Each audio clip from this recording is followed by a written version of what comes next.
Buenos días a todos. Bienvenidos a nuestra conferencia virtual del día de hoy. Un tema súper importante que vamos a tener, el tema de negociación, que todo el tiempo, casi que en nuestras vidas lo estamos manejando. Espero que lo disfruten. Nos va a acompañar Luz Ángela Riveros, es una profesional en el tema y asesora y consultora en este tema de negociación. Entonces, quiero recordarles básicamente la metodología. Recuerden que Luz Ángela va a estar con nosotros la primera hora dando la conferencia, la charla, y la siguiente media hora ustedes pueden hacer todas las preguntas. Esas preguntas igual ustedes las pueden enviar en todo el transcurso de la conferencia y en la última media hora nosotros se las vamos a estar transmitiendo a Luz Ángela para que les puedas contestar esas preguntas en vivo. Bienvenidos y espero que disfruten.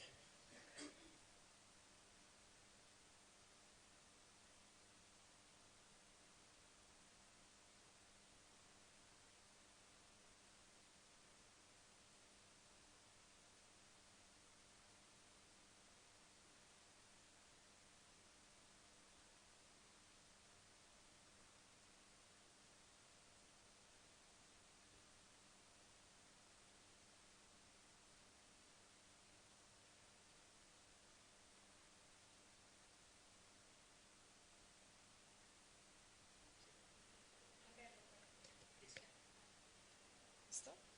Entonces, reflexionemos acerca de qué es negociación y reflexionemos sobre todos los momentos de la vida, de las experiencias de cada uno de ustedes en los que ha existido una negociación de por medio.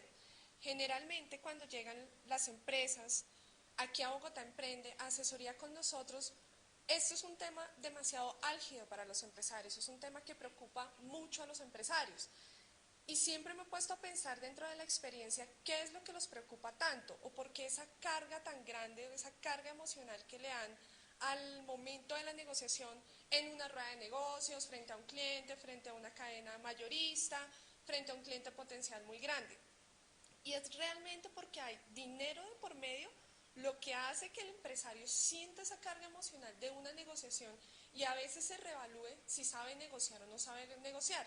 Y lo primero que hago es preguntarles, revisen su vida momentos de negociación, porque realmente negociamos todo el tiempo, negociamos con la familia, negociamos con el novio, con la pareja, negociamos con los hijos. Entonces, por eso digo, reflexionemos un momento sobre qué es negociación. Para empezar el tema, me apoyo generalmente en dos autores, William Ury y Roger Fisher. William Ury define negociación en su libro Sí de acuerdo, cómo negociar sin ceder, como un proceso de mutua comunicación encaminado a lograr un acuerdo con otros cuando hay unos intereses compartidos y otros opuestos. Efectivamente, uno de los componentes de la negociación es intereses. Nosotros negociamos intereses y generalmente estamos negociando intereses opuestos. Y adicionalmente, Roger Fisher complementa la definición diciendo sin dañar los intereses del otro. Y esto es lo más importante a tener en cuenta en el momento de una negociación, no dañar los intereses de la otra parte. Cuando hablamos también del tema de negociación, generalmente lo confundimos con un tema de ventas. Creemos que vender es negociar o que negociar es vender. Y no es así. Son procesos realmente diferentes. Y si revisamos las habilidades que debe contener un vendedor o que debe tener un negociador, son habilidades diferentes. ¿Cuál es la diferencia? La línea que los divide realmente es muy delgada. No son procesos directamente proporcionales. ¿A qué me refiero? Pongámonos a pensar cuando vamos a comprar el pan o la leche a la panadería. ¿Hay un proceso de negociación? No. Hay un proceso de venta. Nosotros no efectuamos un proceso de negociación antes. ¿Toda negociación termina en una venta? Tampoco. El hecho de saber decir no a una negociación también es cerrar una buena negociación. Ahora, ¿toda venta tiene detrás una negociación? Tampoco. Lo acabamos de ver con el ejemplo que les mostré. Entonces, aunque sí esperan que la negociación se termine en un proceso de ventas, y eso es algo común, y eso es algo que el empresario siempre espera cuando se sienta frente a su cliente o frente a una contraparte, no son procesos directamente proporcionales, o sea, uno no tiene que ir ligado al otro. Otro tema, otra pregunta frecuente en negociación es, los momentos de negociación son diferentes y esto depende del cliente. Yo puedo tener solo un momento de reunión en donde en ese momento hago negociación y cierro venta, o perfectamente hay negociaciones que duran 6, 7, 8 meses. Las negociaciones, por ejemplo, en los tratados de libre comercio, duran años. Es importante tener en cuenta, ahora que he definido negociación, que nos vamos a enmarcar entonces en esta definición de negociación. ¿Cómo resolver intereses opuestos con una contraparte? Y mi primer consejo, en el que me voy de hecho a basar durante todo el desarrollo de la conferencia, es: vamos a definir, vamos a ver, de acuerdo a las etapas de negociación, a través de cada una de ellas, que son 3, vamos a ver en cada una qué consejos hay, perdón, para ir revisando temas de negociación. Entonces empecemos. Primera etapa de negociación, y es el momento de preparación. En el momento de preparación yo debo definir el objetivo. Generalmente, y esto es algo común en nuestra cultura empresarial, somos unos buenos improvisadores. Hay un libro que escribió Enrique Oglastri que se llama ¿Cómo negocian los colombianos?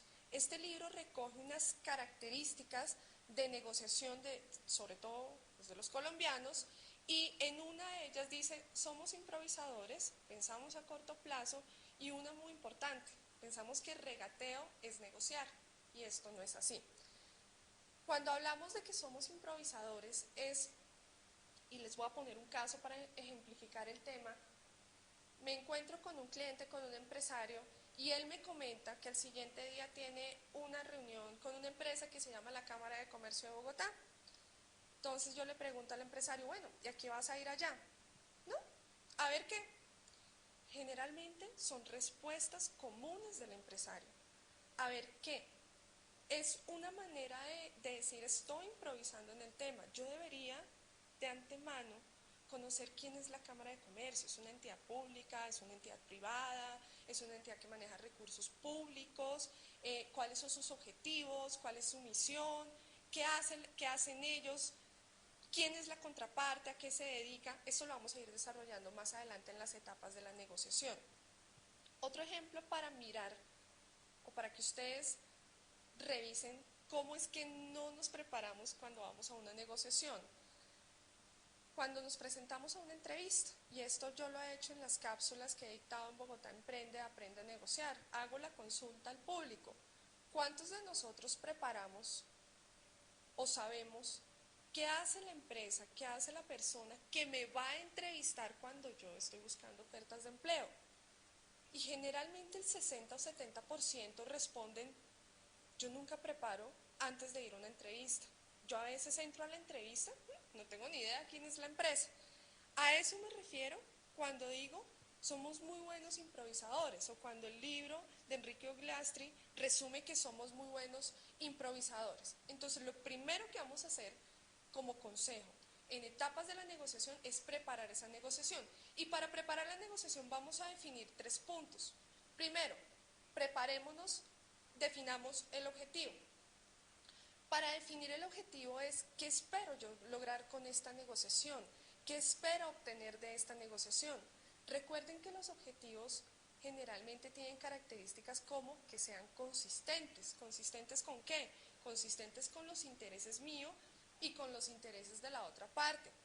Que sean alcanzables. Un objetivo inalcanzable es una pérdida de tiempo y es una pérdida de esfuerzo. Que sea coherente. Coherente quiere decir que se pueda generar un plan de acción al respecto. Que sea alcanzable, ya lo había dicho. Que sea mesurable. Mesurable es que podamos medir si logramos el objetivo. Y finalmente, que sea racional. ¿Qué es que sea racional?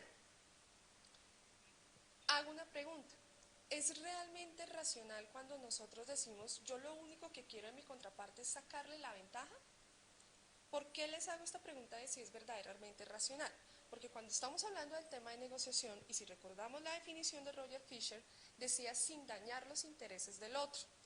Cuando las personas dañan los intereses de la contraparte, ¿qué se genera? Se genera una desconfianza, se generan conflictos. Las relaciones personales parten de la confianza. Aquí hay algo muy importante que se me había olvidado tocar.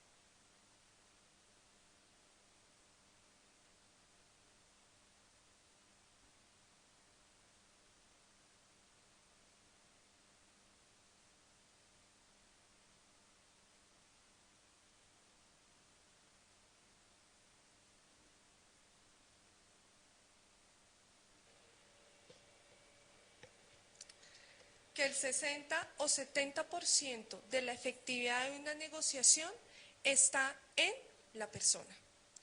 Realmente yo todo lo que les voy a mostrar ahorita, todo lo que voy a ir hablando durante la charla, ustedes lo pueden hacer perfectamente en un papel. Pero ¿qué pasa? En un momento de la negociación, las personas son las herramientas de la negociación, son los instrumentos. Sin personas, pues no hay negociación. Y entonces aquí viene un tema de competencias, de habilidades en la negociación. Y voy a hacer un ejemplo rápido. Llega a veces el empresario que me dice, Ángela, es que yo no soy tolerante. A mí me molesta que la gente no vaya al grano. Bueno, pues muchas veces vas a encontrar personas en momentos de la negociación o contrapartes que no vayan directo al grano. Yo, de este lado, debo aprender a controlar mis emociones. Si soy una persona que de pronto soy impaciente, me sacan el mal genio muy rápido, soy intolerante, pues son temas, emociones que van en contravía de un buen momento de la negociación. Y nada más revísenlo en su vida personal, revísenlo en situaciones con sus parejas. Miren que muchas veces cuando se generan los conflictos, después de la controversia, después del conflicto y después de las emociones fuertes, se concluye que realmente las dos partes estaban hablando de temas totalmente diferentes, que uno entendía una cosa, el otro entendía otra cosa, y entonces por esa falta de entendimiento se generó un conflicto. Aquí es importante tener en cuenta, al final ustedes reflexionarán sobre el tema. Vuelvo y repito que para mí el 60% de una negociación efectiva lo hace la persona, las habilidades de la persona. Bueno, continuemos entonces en la etapa de preparación. Habíamos dicho definir el objetivo. Posteriormente tiene que recolectar la información necesaria. ¿Qué es recolectar la información necesaria? Tanto lo que hace la empresa, lo que hace su contraparte, y quiero que me entiendan contraparte de una manera positiva, lo que hace su contraparte es buscar fuentes primarias y fuentes secundarias de información. ¿Qué hace esa empresa? ¿Cuánto vende anualmente? Ustedes pueden encontrar en la Superintendencia Financiera información al respecto. ¿Está registrada, legalmente constituida en Cámara de Comercio? ¿Cuánto tiempo de constitución lleva? ¿O será que su matrícula en Cámara de Comercio está embargada? ¿A cuánto paga a sus proveedores? ¿A ustedes les interesa un proveedor que les pague a 180 días? ¿Tienen un flujo de caja o tienen una liquidez que soporte ese crédito que ustedes le van a dar a su cliente? ¿Cómo es el manejo con sus proveedores? ¿Es un manejo responsable? ¿Se pueden hacer buenas relaciones? Toda esta información, miren que es respecto a empresa, también hay que tener información respecto al mercado, cómo los afecta el TLC en su sector, si el TLC los afecta, o si está creciendo, o si está decreciendo, quién es su competencia. Ustedes deben tener muy claro cuáles son sus ventajas frente a la competencia. ¿Por qué? Porque hay contrapartes que llegan y le dicen, bueno, fulanito de tal o la empresa X me está ofreciendo el mismo servicio que usted y más económico. Usted debe tener claro qué debe responder para eso. Y para tenerlo claro, ¿qué hay que hacer? Conocer a la competencia, conocer el mercado. Créanme que también hay veces en que encontramos empresarios que no conocen su producto. Sonaría curioso, pero es así. En experiencias de ruedas de negocios hemos encontrado empresas, las personas que estaban frente a las ruedas de negocios que no conocen muy bien su producto. Mi pregunta es, si ustedes se encontraran con una empresa que no conoce muy bien su producto, ¿esto genera confianza? Creería que no, ¿verdad? Y recuerden que en la negociación tenemos que tener relaciones. Hay dos personas de por medio, mínimo, generalmente. Y que para construir una buena negociación hay un tema de por medio y es la confianza. Entonces, esto en cuanto a fuentes primarias y secundarias, fuentes secundarias las cámaras de comercio, Confecámara, registros de importación y exportación, informes financieros. Si ustedes tienen oportunidad de averiguar con empleados, personas, la red de contactos, muevan su red de contactos. ¿Quién está allá adentro? Perdón, cómo funciona la organización, qué hace la organización. Pero adicionalmente la organización, porque ya les daba un contexto como de la empresa, es quién es la persona que va a estar enfrente a ustedes. Y cuando digo esto es conocerle todo en lo posible. ¿Qué quiero decir? ¿Será que le gusta que le digan doctora, ingeniera, señora, señorita, señor, doctor? ¿Cómo le gusta que lo traten? ¿Será que entro de una, saludo, utilizo los 5 minutos y voy al grano? ¿O será que entro, lo saludo y le sonrío y le digo cómo está y le pregunto cómo ha estado durante el día y después sí entro en una conversación?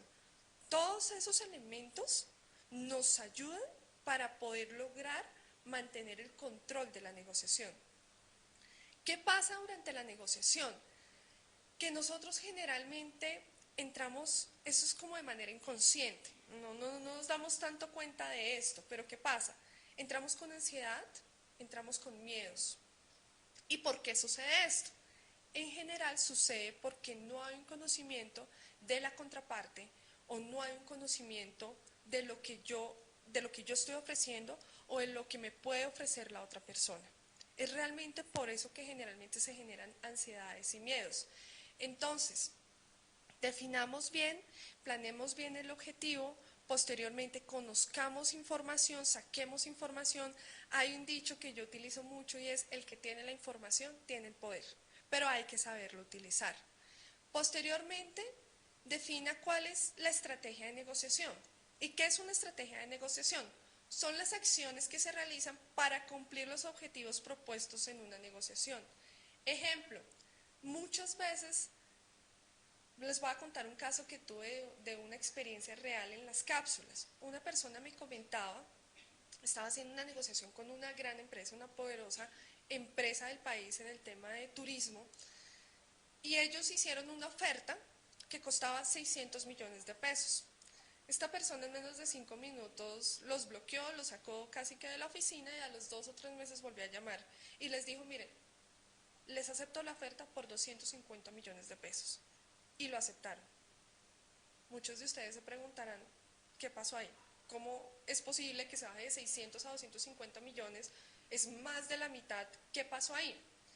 Pues estas personas me respondieron, esta empresa de las que le hablo, me respondieron que su objetivo o su estrategia en la negociación era simplemente que esta empresa poderosa perteneciera a su portafolio de servicios.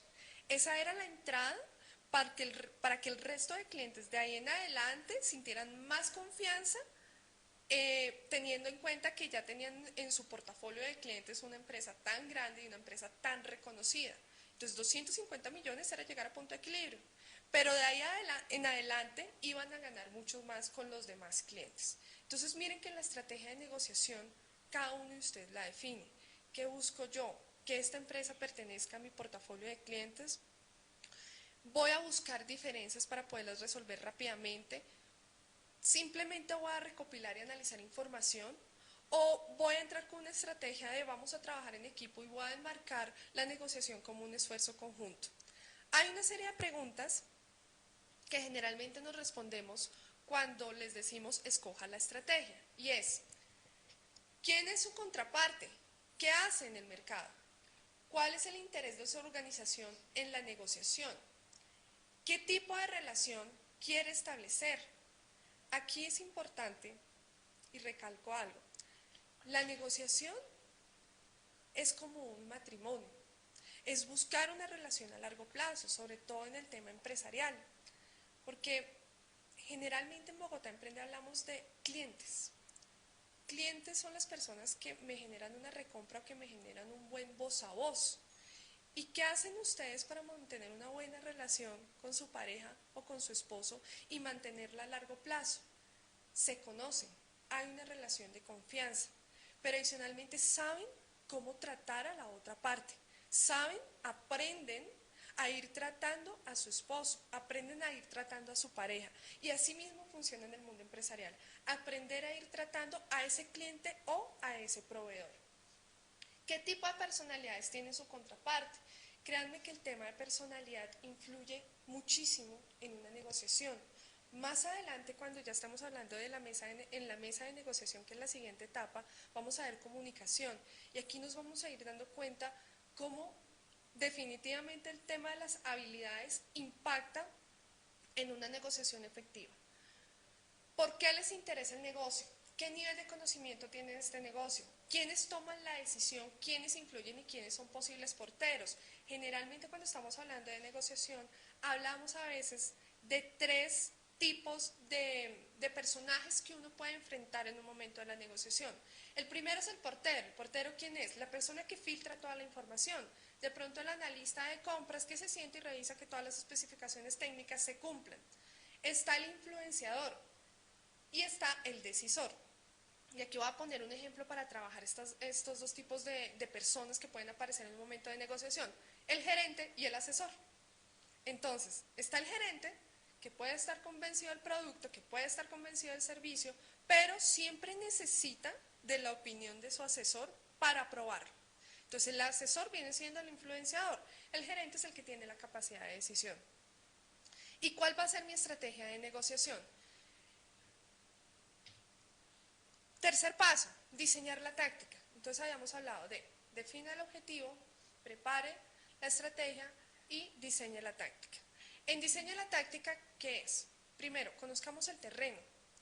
Defina los asuntos esenciales que no deben sacrificarse, que estamos dispuestos a perder, que no podemos perder y que podemos sacrificar. Concéntrese en sus intereses y no en sus posturas. Y aquí, otra de las cosas que más he visto en negociación y en las experiencias que he tenido es que generalmente resultamos involucrando intereses propios. Eso es asumir posición propia y no los intereses realmente objetivos.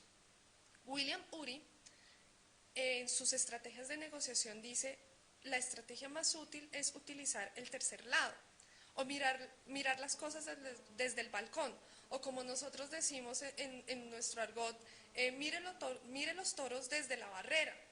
A eso nos referimos cuando decimos no involucre sus intereses propios. A veces yo como proveedor de una empresa quiero que el cliente me pida lo que yo quiero. Y entonces me limito a esta percepción que yo ya generé y empiezo a generar bloqueos, empiezo a generar barreras en la comunicación y empiezo a limitar mi capacidad de escucha de lo que realmente quiere el cliente. Preveamos hasta las situaciones más estresantes. ¿Qué pasa si la persona de pronto empieza a utilizar malas palabras? ¿Qué pasa si la persona empieza a manotear?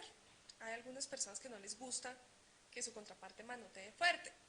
¿Qué pasa si la persona llega y le dice: oiga, no me gusta eso, me parece que su servicio es pésimo, me parece que usted no ofrece valor agregado, me parece que no me está dando nada diferente de lo que me dan los demás? ¿Qué voy a hacer? ¿Qué voy a responder si esto llega a suceder?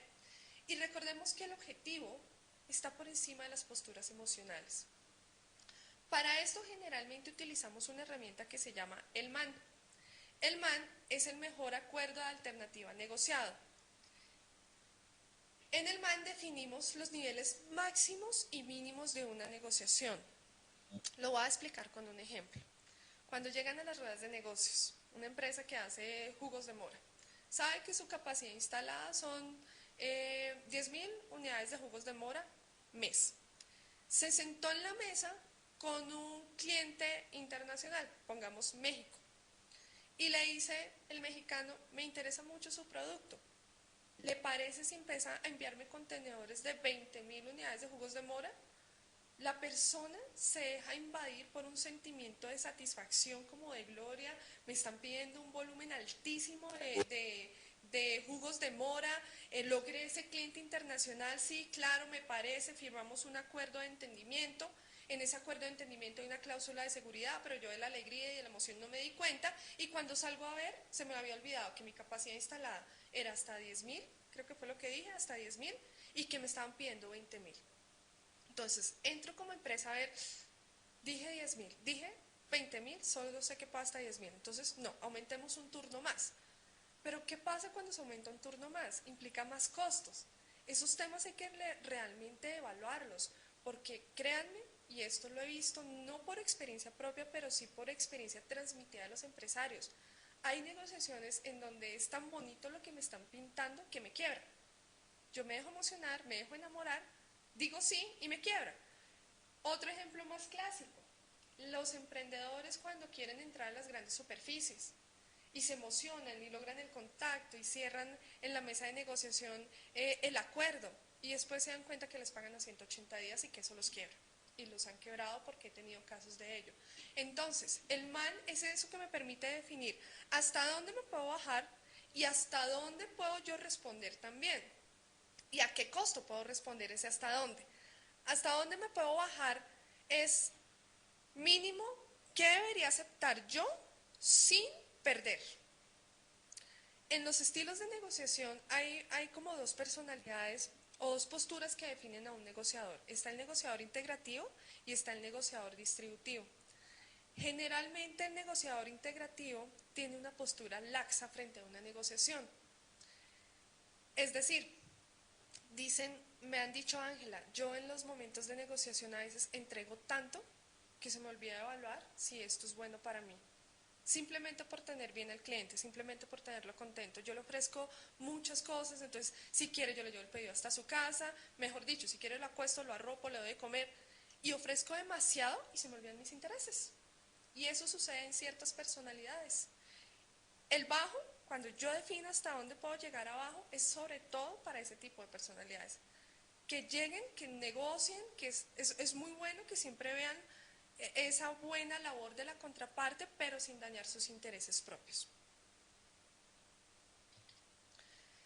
Y en diseño de la táctica, vamos, luego de definir el terreno, a darle una estructura a esa negociación. Entonces, como si fuera una historia. Introducción, cuerpo y conclusiones. Y ya con esto tenemos el primer momento de prepare la negociación. Bueno, sin antes olvidar que yo debo diseñar un plan B. ¿Qué es un plan B? ¿Qué pasa si no hay acuerdo? ¿Qué voy a hacer? ¿Me voy a parar de la mesa, me voy a ir? ¿Me voy a ir de mal genio? ¿Voy a pasar la tarjeta y le voy a decir a la contraparte, perfecto, en cualquier momento que usted pueda solicitar mis servicios, con mucho gusto estaré atento? ¿O será que le va a decir, usted me podría dar un referido? ¿Qué voy a hacer si no se cierra la negociación? Hay que tener plan A, plan B, plan C, plan Z. Listo. Entonces, ya revisamos la etapa de preparación. Ahora vamos a ver la etapa de desarrollo y aquí es donde van mis mayores consejos, porque como les mencionaba al principio, la etapa de preparación es simplemente seguir los pasos, resolverlos, responderse objetivos, responderse estrategia, casi que podemos tener un formulario con preguntas para prepararlo y yo lo resuelvo en mi casa y es perfecto. Pero ya en la mesa de negociación es el momento de verdad, es el momento en vivo, es el momento en donde yo no puedo cometer ningún error. Entonces, en esta etapa de desarrollo vienen mis mayores consejos. Primero, en la etapa de desarrollo, como ya es en la mesa de negociación, estamos en el cara a cara, lo más importante es la comunicación. Y en la comunicación lo primero que vamos a ver es habilidades de comunicación. Aprendiendo a escuchar, creando empatía y vamos a ver rápidamente canales de comunicación. Primero, aprendiendo a escuchar. ¿Qué diferencia hay entre oír y escuchar?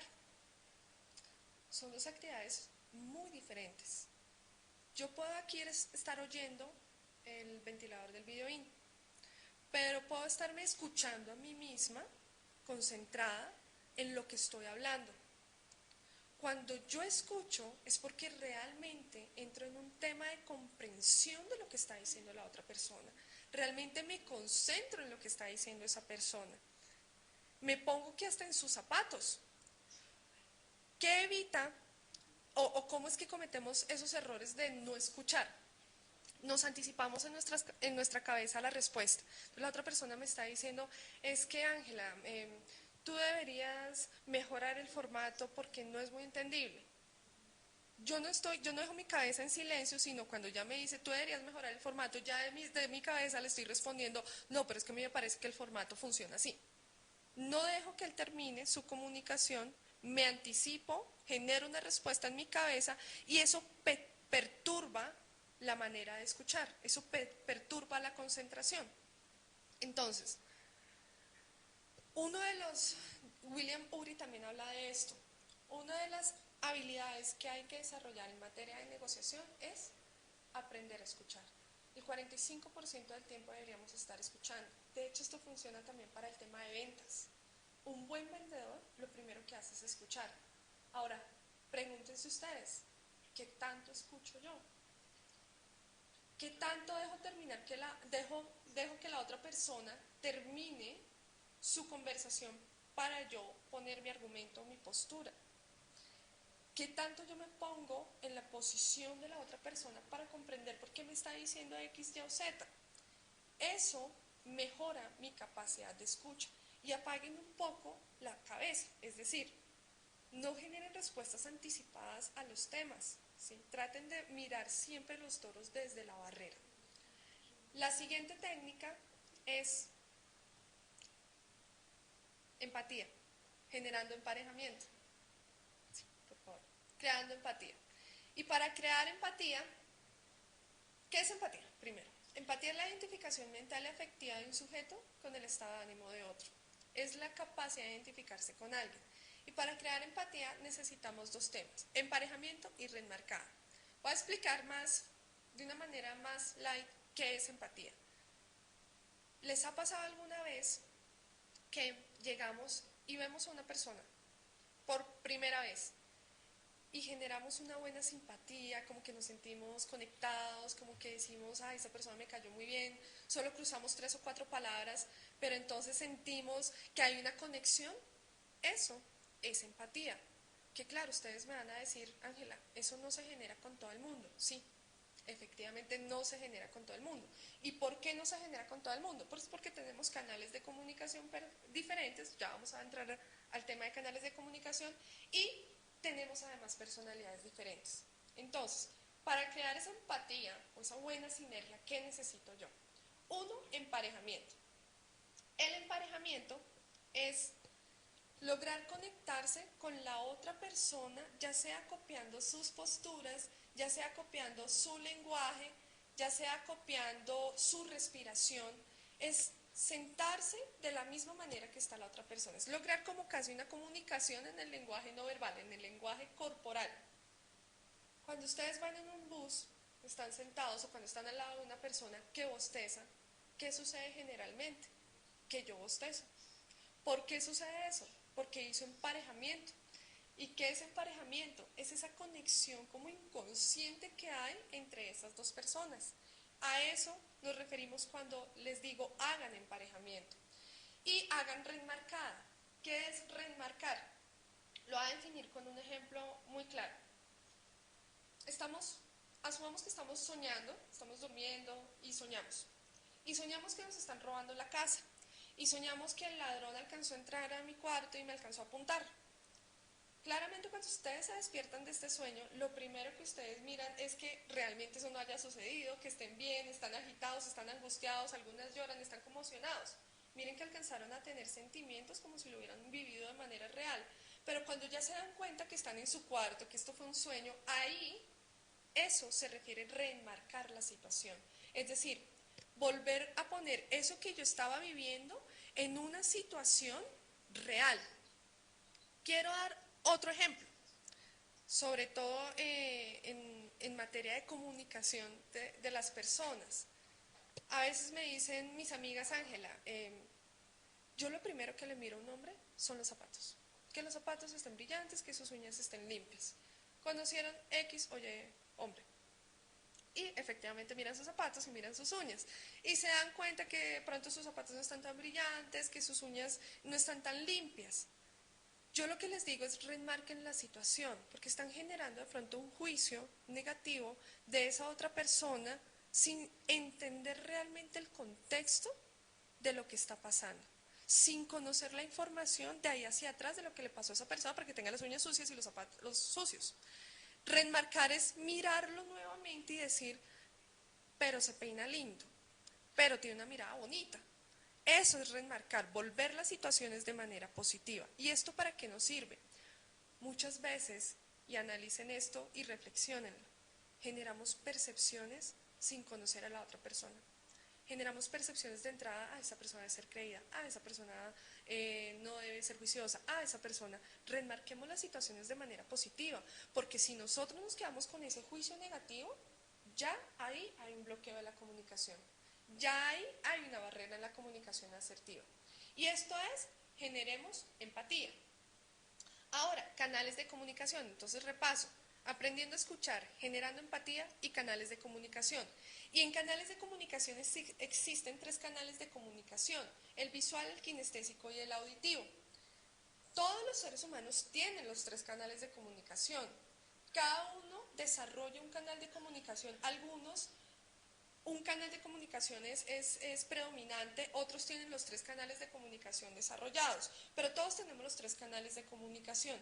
Y es la forma, como su nombre lo dice, como nos comunicamos con el mundo. Entonces, hay personas que son visuales. ¿Qué quiere decir que son visuales? Que su forma de entender el mundo o su forma de comunicarse con el mundo es de manera visual.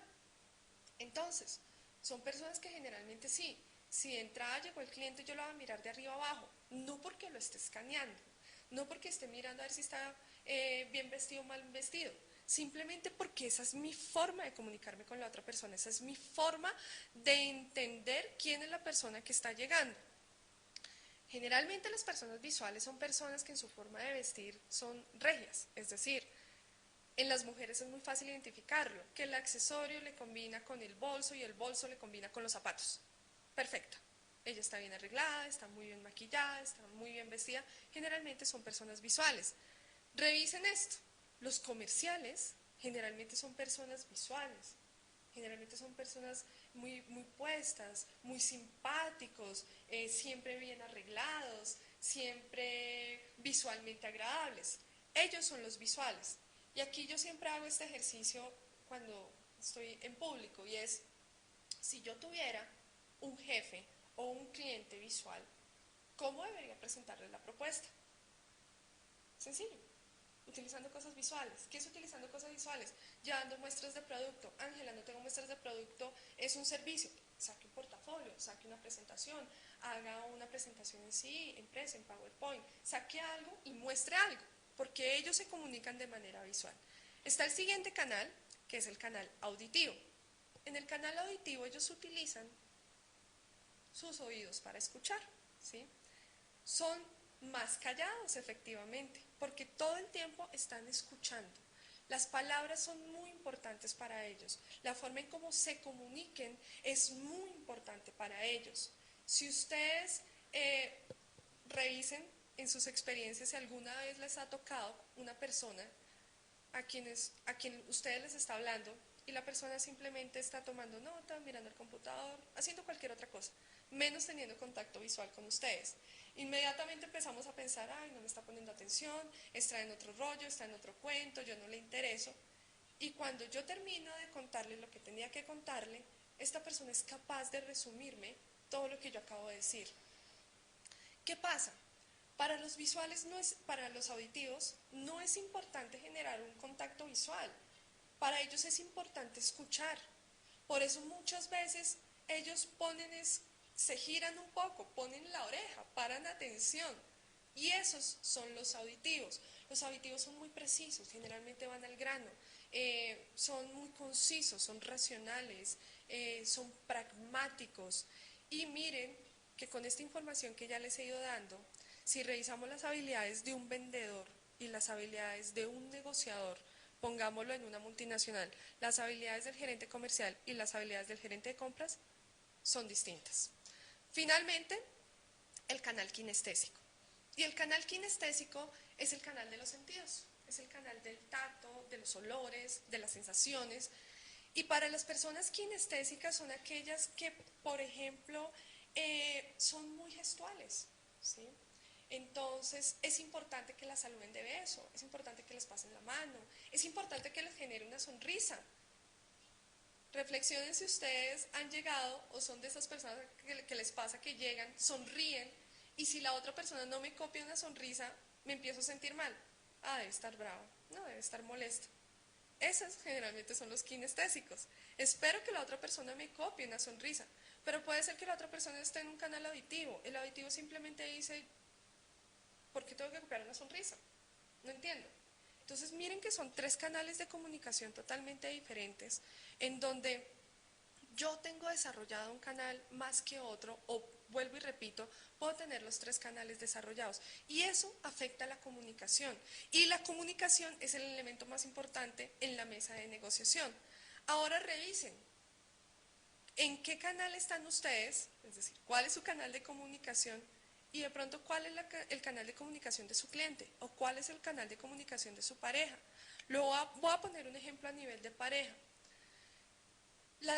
La mujer, muy kinestésica, entonces generalmente dice, ay, pero es que tú no me traes flores, pero es que tú no me traes rosas, pero es que tú no me abrazas. Y él en un canal muy auditivo, no, pero es que yo siempre estoy pendiente de ti, siempre te escucho, siempre te doy muy buenos consejos. Mírenlo de manera objetiva. Cada uno, de acuerdo a su canal de comunicación, tiene la razón de estar reclamando, ¿sí? Porque tienen la forma de ellos sentirse comunicados o sentirse escuchados es totalmente diferente. Lo que hay que hacer es conocer cuál es ese canal de comunicación y tratarme de conectar en ese canal de comunicación de la otra persona. Alguna vez en una cápsula me hicieron una pregunta cuya respuesta puede sonar bastante sincera y es, ¿qué pasa si yo no quiero entrar al canal de la otra persona? ¿Qué pasa si yo sé que, por ejemplo, mi compañera Nora es visual y yo no quiero entrar en un canal visual? Sencillo, es muy bueno que lo haya reconocido, que usted no quiera hacer eso. Entonces, ponga a otra persona a negociar, ¿sí? Porque aquí hay que tener esa disposición a tener los tres canales y a tratar de entrar en los tres canales, o por lo menos a saber manejar el tema. Y ustedes se preguntarán, ¿cómo hago yo para reconocer un auditivo? Di el ejemplo del visual. ¿Cómo hago yo cuando tengo un jefe auditivo o un cliente auditivo? Es generalmente el que me dice, usted tiene 5 minutos para presentar su empresa. Si la persona es auditiva, en serio tiene 5 minutos para presentar su empresa, porque para ellos importantísimo es el tiempo. Entonces, si ustedes a los 5 minutos se gastaron el tiempo fue preguntándole cómo estaba y cómo estaba la familia y cómo está la empresa, perdieron su oportunidad. Porque esta persona va a ser capaz de decirles, lo siento, se les acabó el tema. Yo le dije 5 minutos desde el inicio. Voy a utilizar un ejemplo que tuve en una cápsula que me causó bastante impacto y fue una señora que tiene un puesto de cabinas telefónicas y minutos a celular. La señora es un canal muy auditivo, netamente auditiva, diría yo. Y ella estaba cansada de que la gente le preguntara cuánto cuesta el minuto celular. Entonces ella mandó a hacer una pancarta grandísima, minuto a celular, 200 pesos, y la puso en toda la entrada del local. Y aún así no faltaba el kinestésico, que le gusta hablar y que le gusta comunicarse con la otra persona, y entraba y decía, señora, ¿cuánto el minuto a celular? La señora le respondía con 10 piedras en la mano. Lo primero que hacía era responderle, ¿es que acaso usted no ve? Allá en la puerta dice que 200 pesos el minuto al celular. ¿Y qué hace el kinestésico? Se siente afectado porque no entiende claramente cómo va a conocer esa información y dice que señora tan mala clase, que señora tan... Y miren que cuando uno analiza las dos posiciones, es realmente un tema de canales de comunicación, es un tema de querer entrar en los canales de la otra persona. Si yo no quiero entrar en el canal de la otra persona, simplemente la comunicación va a presentar más barreras. Entonces, quiero retomar el tema de cuando yo tengo un jefe auditivo, yo tengo que ser muy concreto, yo tengo que ir al grano. Si el jefe pidió un resumen ejecutivo, es un resumen ejecutivo, es una hoja.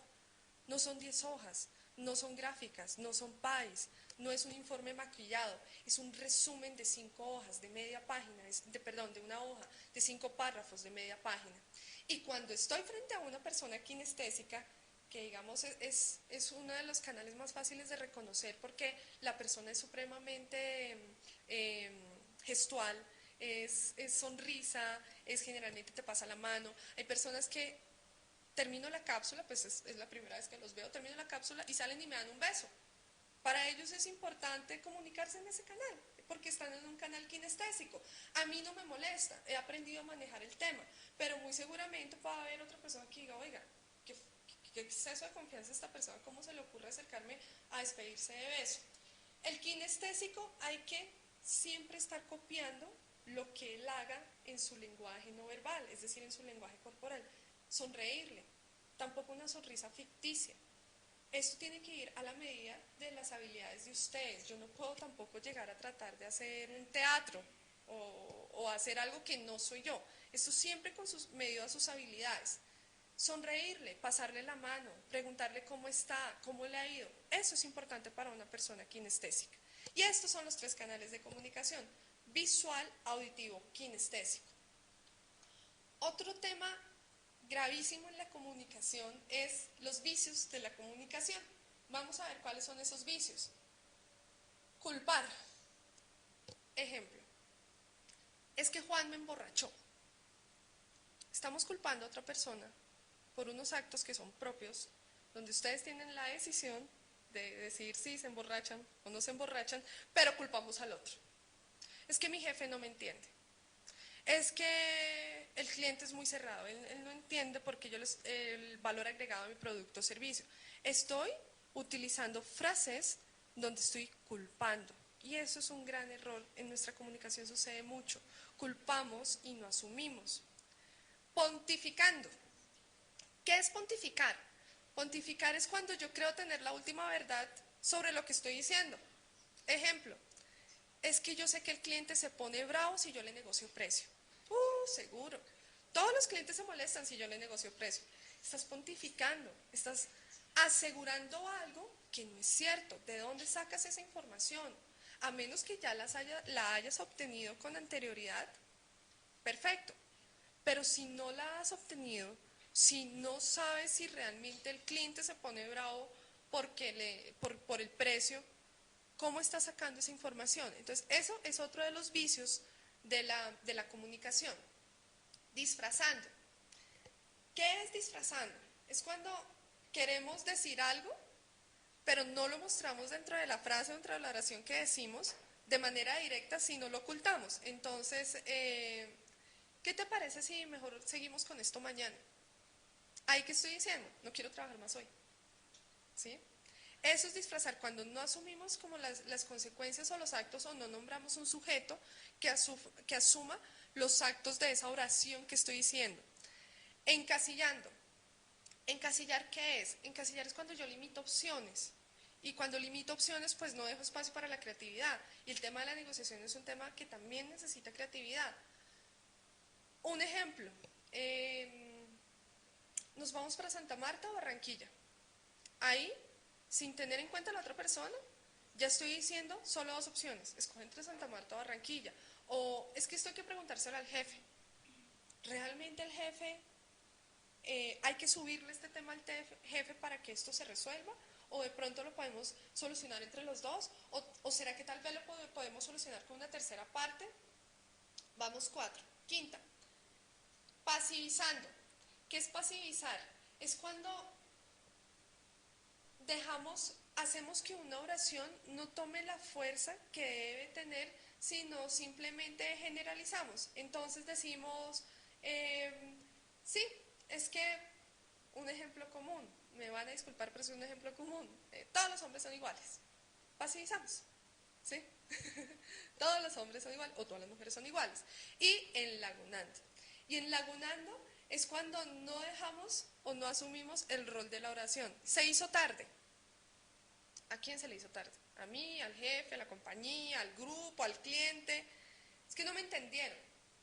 ¿Quién no entendió? De hecho, el lagunar es uno de los mayores errores en negociación y esto se ve reflejado en el siguiente ejemplo. Listo. Entonces estamos en contacto. ¿Cuándo? ¿Cómo? ¿A qué hora? ¿Dónde? ¿A través de qué medio? Salen de la negociación y dije, sí, estamos en contacto.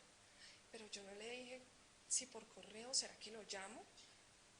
¿O será que llamo a la secretaria? ¿Cuándo será mejor llamarlo? ¿Un lunes en la mañana? ¿Un martes en la tarde? ¿Un miércoles? Eso es enlagunar. Entonces repasemos los 6 vicios del lenguaje. Culpar, pontificar, disfrazar, encasillar, pasivizar y enlagunar. Listo. Ahora, otra forma de manejar la comunicación efectiva es el empoderamiento dialógico. Y acá se utilizan 2 técnicas, el rastreo y el parafraseo. ¿Qué es el rastreo? Consiste en pedir a través de preguntas específicas que el otro aclare o amplíe la información o lo que está diciendo. Un ejemplo, me fue mal en la cita.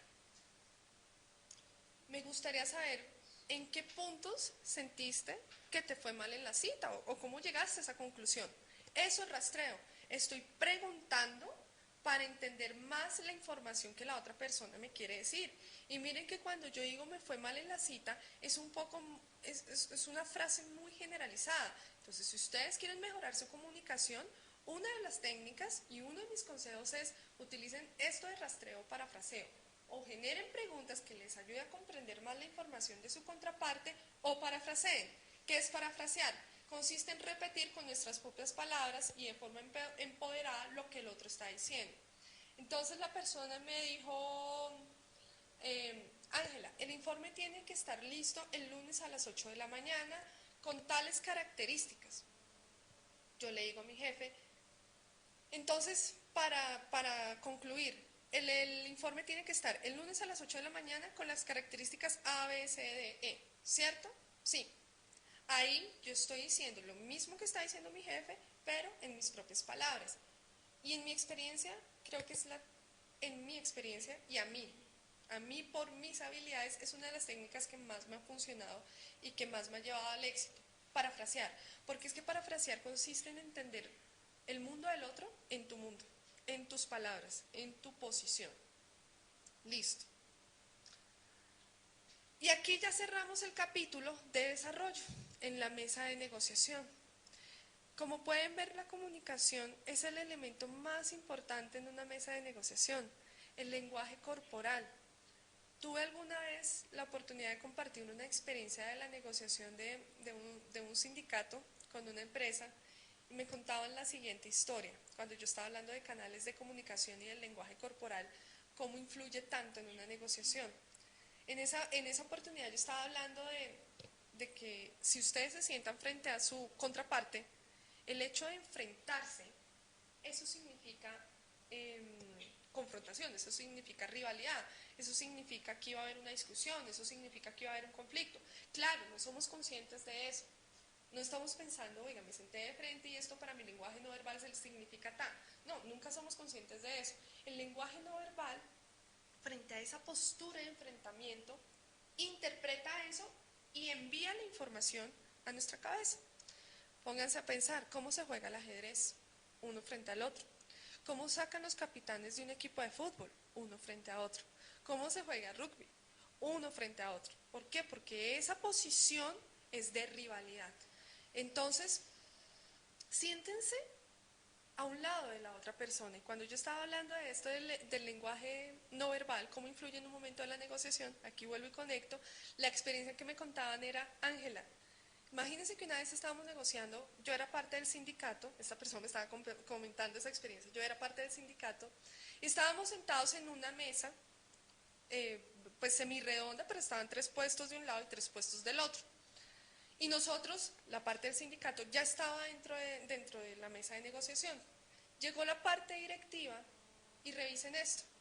Generalmente lo primero que hacen es ponerle la mano a uno al hombro. No, tranquilo, no te levantes, quédate ahí sentado. Eso a través del lenguaje no verbal es dominar a la otra persona. Es decirle, yo tengo el poder. Cuando se sentó a la parte ejecutiva al otro lado, nadie había hablado una palabra. Hasta ahora se habían saludado, pero el momento ya se sentía tenso. ¿Por qué? Por lo que les digo, el lenguaje no verbal transmite mucho. En la negociación el lenguaje no verbal es importantísimo. En ventas es aún más importante.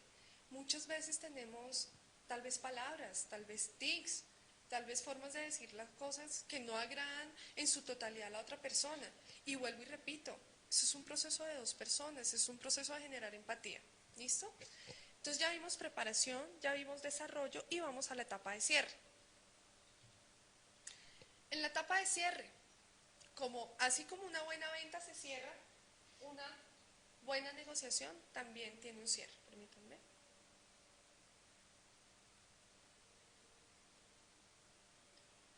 Y el cierre, lo primero que deben hacer es análisis del resultado del proceso. Determine qué tanto gana con ese acuerdo, si ese acuerdo realmente le conviene, cuánto le cuestan las opciones, se tomó la decisión sobre todos los puntos. ¿Cómo hago yo para evaluar si se tomó la decisión sobre todos los puntos? Sencillo, ustedes debieron haber preparado, deben tener una sábana o una hoja en donde han escrito esa preparación de la negociación. Hay temas que aún no están cerrados. En resumen, ¿han negociado todo? ¿El costo es aceptable y alcanzó el objetivo? Ese es el análisis del resultado del proceso. Siguiente. Si la respuesta es no, recuerden que esto lo resolvemos en la etapa de preparación, pero vuelvo y lo retomo en el cierre. Si la respuesta es no, el plan B, ¿Qué alternativas hay? Las que usted haya construido. Próxima oportunidad, ya había hablado de esto, referido, parte del contrato. Siguiente. Y si la respuesta a esta pregunta es sí, es decir, si diseñó el acuerdo y llegaron efectivamente a un acuerdo, valga la redundancia de todos los temas, si hay una negociación efectiva que posteriormente se va a cerrar en una venta, definan cómo se va a manejar ese acuerdo. Ese acuerdo no puede ser de palabra solo. En la medida de lo posible, escriban esos compromisos en un borrador, en un acta, en un correo, en un contrato. Que haya revisado una empresa, una multinacional que maneja acuerdos de entendimiento, que no es el contrato como tal, porque faltan definir algunas cosas, pero es como de esta primera reunión, el cliente es potencial y hemos definido estos acuerdos, simplemente falta etapa de forma de pago o presupuesto. Entonces, de diseño un acuerdo, que si la respuesta es sí, es cómo va a manejar esa relación. Y recuerden que el compromiso debe ser realista, es decir, que se pueda hacer, que sea suficiente, que cubra los puntos necesarios que ustedes trabajaron en la preparación, que sea operacional, es decir, que aclare lo que cada quien tiene que hacer, cuándo, dónde y cómo. Finalmente, haga un seguimiento a compromisos, es decir, defina actividad, fecha, qué voy a hacer seguimiento, quién es el responsable, cuál es el indicador que me está midiendo esto. Recuerde que el cumplimiento de esos compromisos genera credibilidad, genera fidelidad y genera nuevos negocios. Conclusión. Este es el cuadro de lo que se vive en las etapas de negociación y de lo que se vive en cada una de ellas. Preparación, retomemos o recordemos o repasemos. Preparar, define el objetivo, planee la estrategia, diseñe la táctica. En la mesa de negociación, trate de manejar sus habilidades de comunicación. Recuerde manejar una comunicación asertiva. Revise sus destrezas de negociador. Y en el cierre, haga un análisis del resultado del proceso. Diseñe el acuerdo y haga un seguimiento a compromisos. Vuelvo y repito, yo puedo tener todo esto preparado, pero si en la mesa de negociación yo no tengo dominio de mis emociones, eso va a afectar totalmente la negociación. La negociación, como la venta, depende de las habilidades de las personas. Igual que en la venta, no todo el mundo es vendedor. En la negociación, no todo el mundo es negociador. Y en los dos sucede el mismo tema. Creo no tener experiencia como negociador y cuando lo revisamos, sí han tenido experiencia como negociador, tal vez no en materia empresarial, tal vez no en este nuevo rol como empresa, e igual sucede cuando se es vendedor, que llegan a veces con algunos bloqueos de no, yo temo vender, yo no creo que tenga sentido comercial, y revisamos a través de su vida. Y realmente se ha vendido en el colegio, ha vendido en la calle, ha vendido en la universidad, se ha vendido usted mismo para una entrevista de trabajo. Entonces, revisando todos estos temas a través de la experiencia, vuelvo y repito lo que dije al inicio. Concluyo que el 60% del tema depende de las habilidades de las personas. Que se pueden mejorar, que se pueden desarrollar, claro. Que yo pueda aprender a tener los 3 canales de comunicación, claro. Pero miren que todo esto ustedes no lo aprenden leyendo un libro de las 1001 técnicas de negociación o de ventas. Porque si eso fuera así de fácil, pues las personas leen el libro y salen y lo aplican. Y ustedes mismos me pueden dar esa razón. No es tan fácil, sabemos que no es tan fácil. ¿Por qué? Porque es que esto los toca a ustedes, me toca a mí, toca al ser humano. Y eso requiere de experiencias, de vivirlo, de salir a la calle y enfrentarlo, de fracasar 1, 2, 3 veces, pero seguir adelante. Que les cierren la puerta cuando sean vendedores 10 veces, pero levantarse la 11ª vez y seguir con el mismo ánimo. Entonces, espero que esta conferencia virtual pues haya sido productiva para ustedes. Esas son mis recomendaciones, mis consejos. El consejo más importante es revisen sus habilidades de negociadores, trabajen en ese tema, revisen cómo se están comunicando, porque es que aquí podemos diseñar toda la parte de preparación, la podemos escribir, pero el factor éxito van a ser ustedes en materia de negociación. Muchísimas gracias. Bueno, Angelita, gracias. Vamos entonces a empezar con las preguntas de nuestros usuarios que están viendo nuestra conferencia. Entonces, la primera pregunta es de Mónica y nos pregunta lo siguiente. ¿Cómo manejar la negociación si la competencia ofrece la misma calidad, experiencia, precios, servicios, etcétera, que hipotéticamente todo sea igual? Muchas gracias, Mónica, por tu pregunta y es una excelente pregunta. Aquí en Bogotá Emprende trabajamos modelos de negocio y conceptos de negocio. Yo no puedo salir al mercado siendo igual. Tengo que de alguna forma conseguir un valor agregado. Tengo que de alguna forma conseguir un satisfactor diferente. Tengo que de alguna forma mostrarme, ¿sí? Pongo dos ejemplos muy clásicos, Cascabel o Pastelería y Panadería Hornitos. Yo debo encontrar, y yo creo que esto de pronto responde a que no, y estoy, Mónica, siendo de pronto, asumiendo cosas, pero de pronto esto responde a que no he identificado bien mi segmento de mercado y como mi segmento de mercado no lo he identificado bien, no he analizado bien o me falta analizar aún más qué es lo que satisface mi producto o servicio en ellos y cómo yo podría ofrecer ese valor diferencial.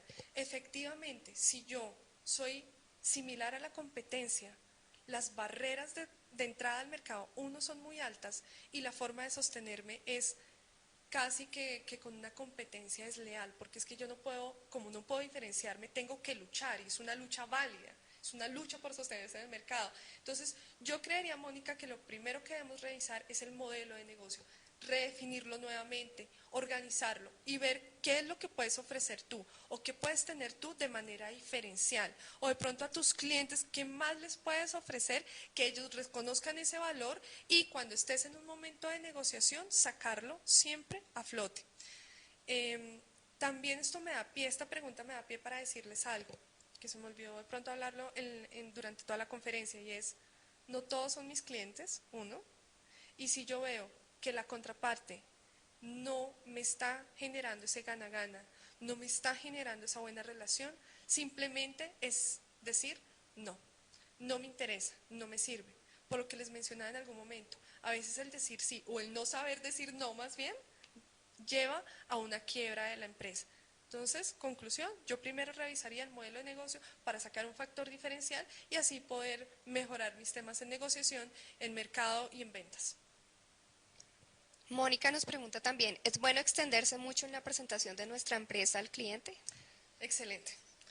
Depende. Y mira que eso va en la etapa de preparación. En la etapa de preparación, Mónica, yo debo saber, o yo debo tratar de estimar, o yo debo preguntar, o yo debo averiguar, pero debo tratar de conocer de alguna manera cuánto tiempo me van a dar. Porque efectivamente no es lo mismo que yo gaste 5 minutos a que me den 20. En 5 minutos yo tengo que ser rápido, yo tengo que ser contundente, yo tengo que mostrar mi empresa características, ventajas, beneficios al grano. En 20 minutos tal vez yo me pueda extender más.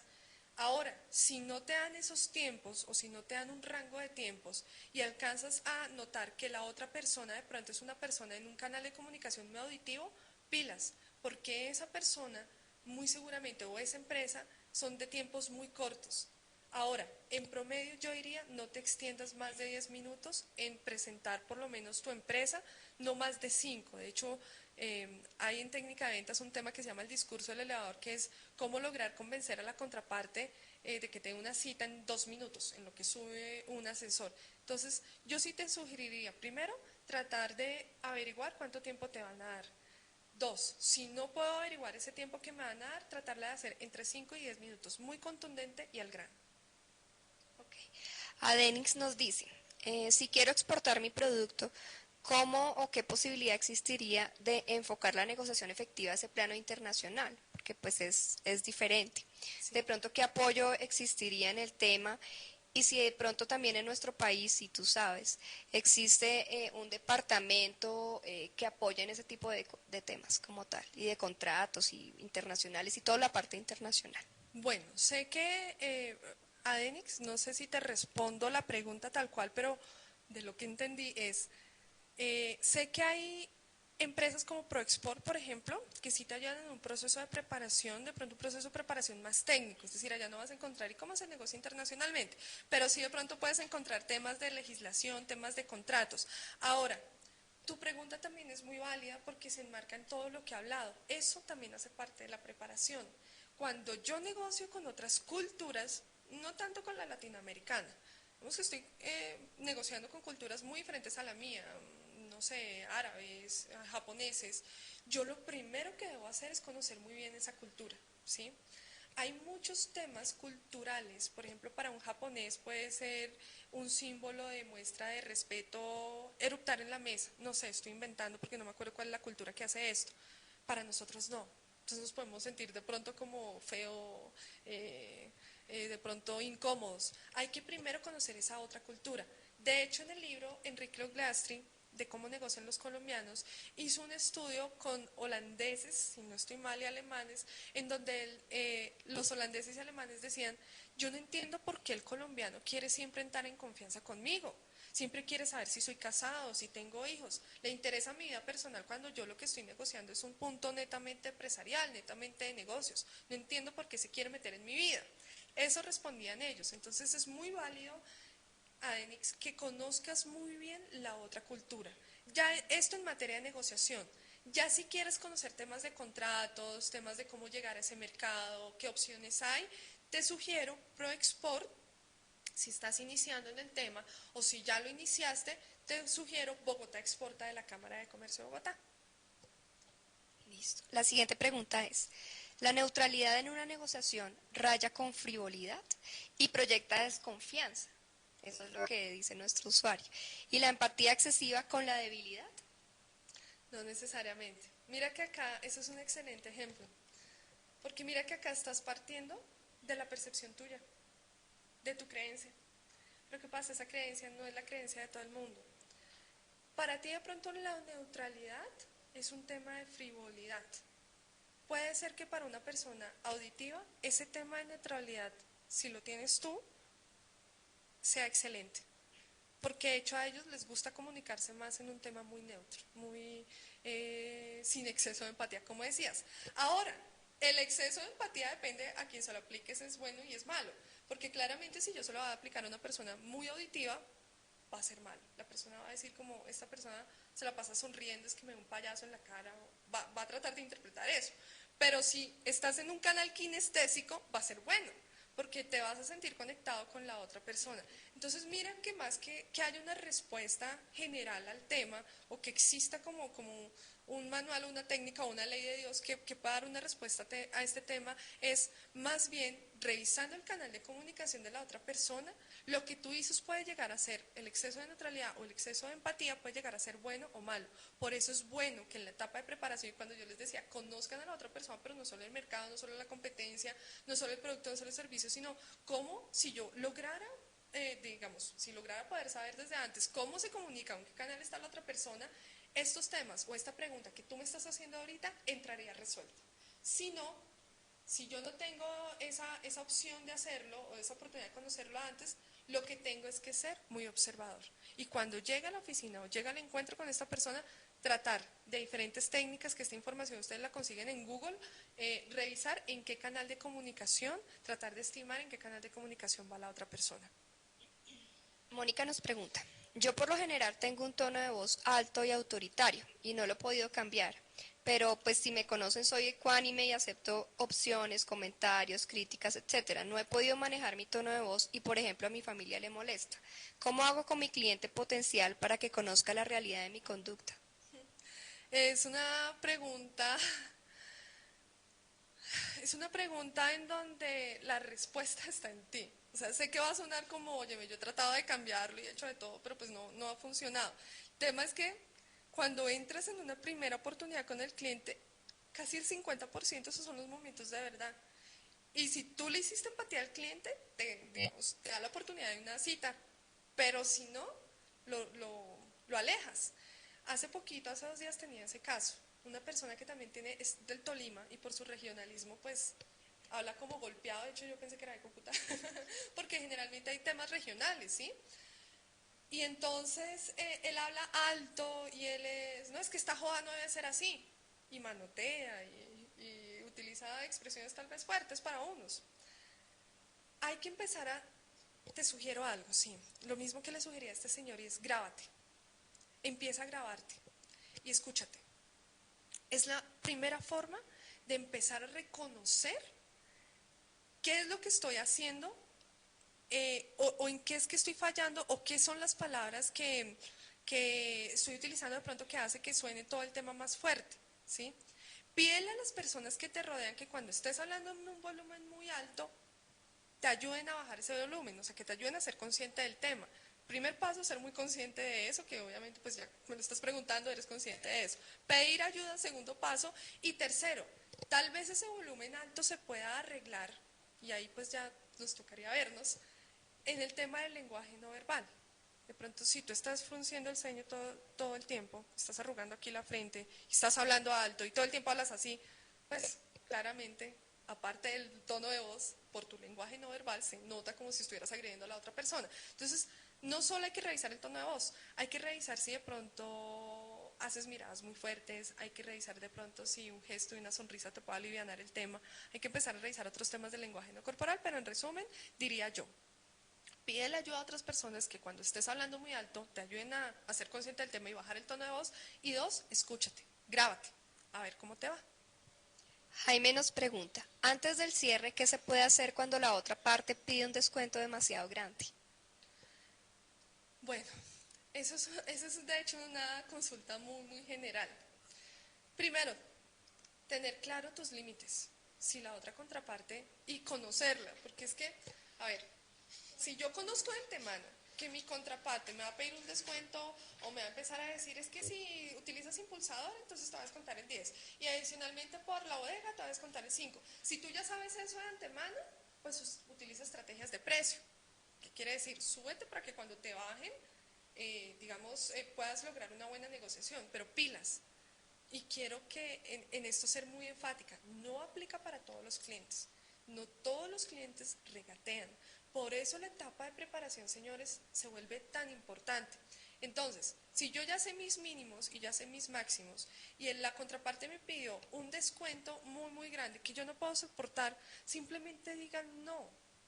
El no también es una respuesta, ¿sí? Pero no se arriesguen a asumir algo que cuando vamos y revisamos los costos de la empresa ni siquiera alcanza a cubrir los costos. O sea, ni el sueldo del gerente, los gastos ni siquiera se los hemos incluido. Entonces, si no se puede, no se puede. No se sientan mal porque no se pueda. No se sientan mal por decir no.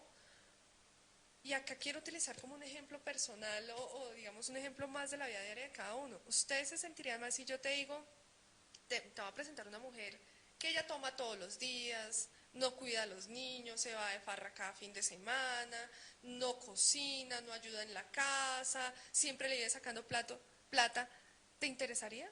Yo creo que la respuesta tuya sería como, no, pues claro que no. Es así en el nivel empresarial. Lo que pasa es que yo entiendo que a nivel empresarial está el afán de vender. Si esto te pasa muy frecuentemente, si el cliente muy frecuentemente o muchos clientes frecuentemente te están pidiendo descuento, revisa si tú realmente estás siendo competitivo con precio, ¿sí? Porque si de pronto te están pidiendo, hay competencia que tiene el precio más barato, puede ser porque tiene otras herramientas de innovación. Entonces, por eso hay que empezar a mirar por dónde se puede trabajar el tema. Y último, hay gente que le gusta pedir descuento porque sí, porque esa es su forma de ser, porque vi a sus papás a pedir descuento. Yo tengo el caso cercano de un señor que alguna vez le acompañé a una feria empresarial, me dio su ajeno el tema, pero lo voy a contar. El señor vio unos cuadros, el cuadro costaba como 10 millones de pesos y el señor inmediatamente dijo, ya le doy 4 por eso. La otra parte se puede poner histérica, molesto, claro, que cómo se le ocurre ofrecerme 4 millones, es que acaso no valora mi trabajo, es que acaso ta. Y cuando bueno, ya después salimos de toda la situación, yo le preguntaba a esta persona que acompañé, yo le decía, ¿cómo eres capaz de bajar un producto de 10 millones a 4 millones y decirlo así tan frescamente? Me decía, es que no le va nada de malo. Allá el otro sí se deja. Allá el otro sí me sigue la caña. ¿Yo qué pierdo con lanzar la información? Entonces, revisa todo eso, porque a veces hay personas que están acostumbradas a hacerlo y te lo van a pedir. De hecho, nuestra cultura está muy acostumbrada a regatear y por todo lado te lo van a pedir.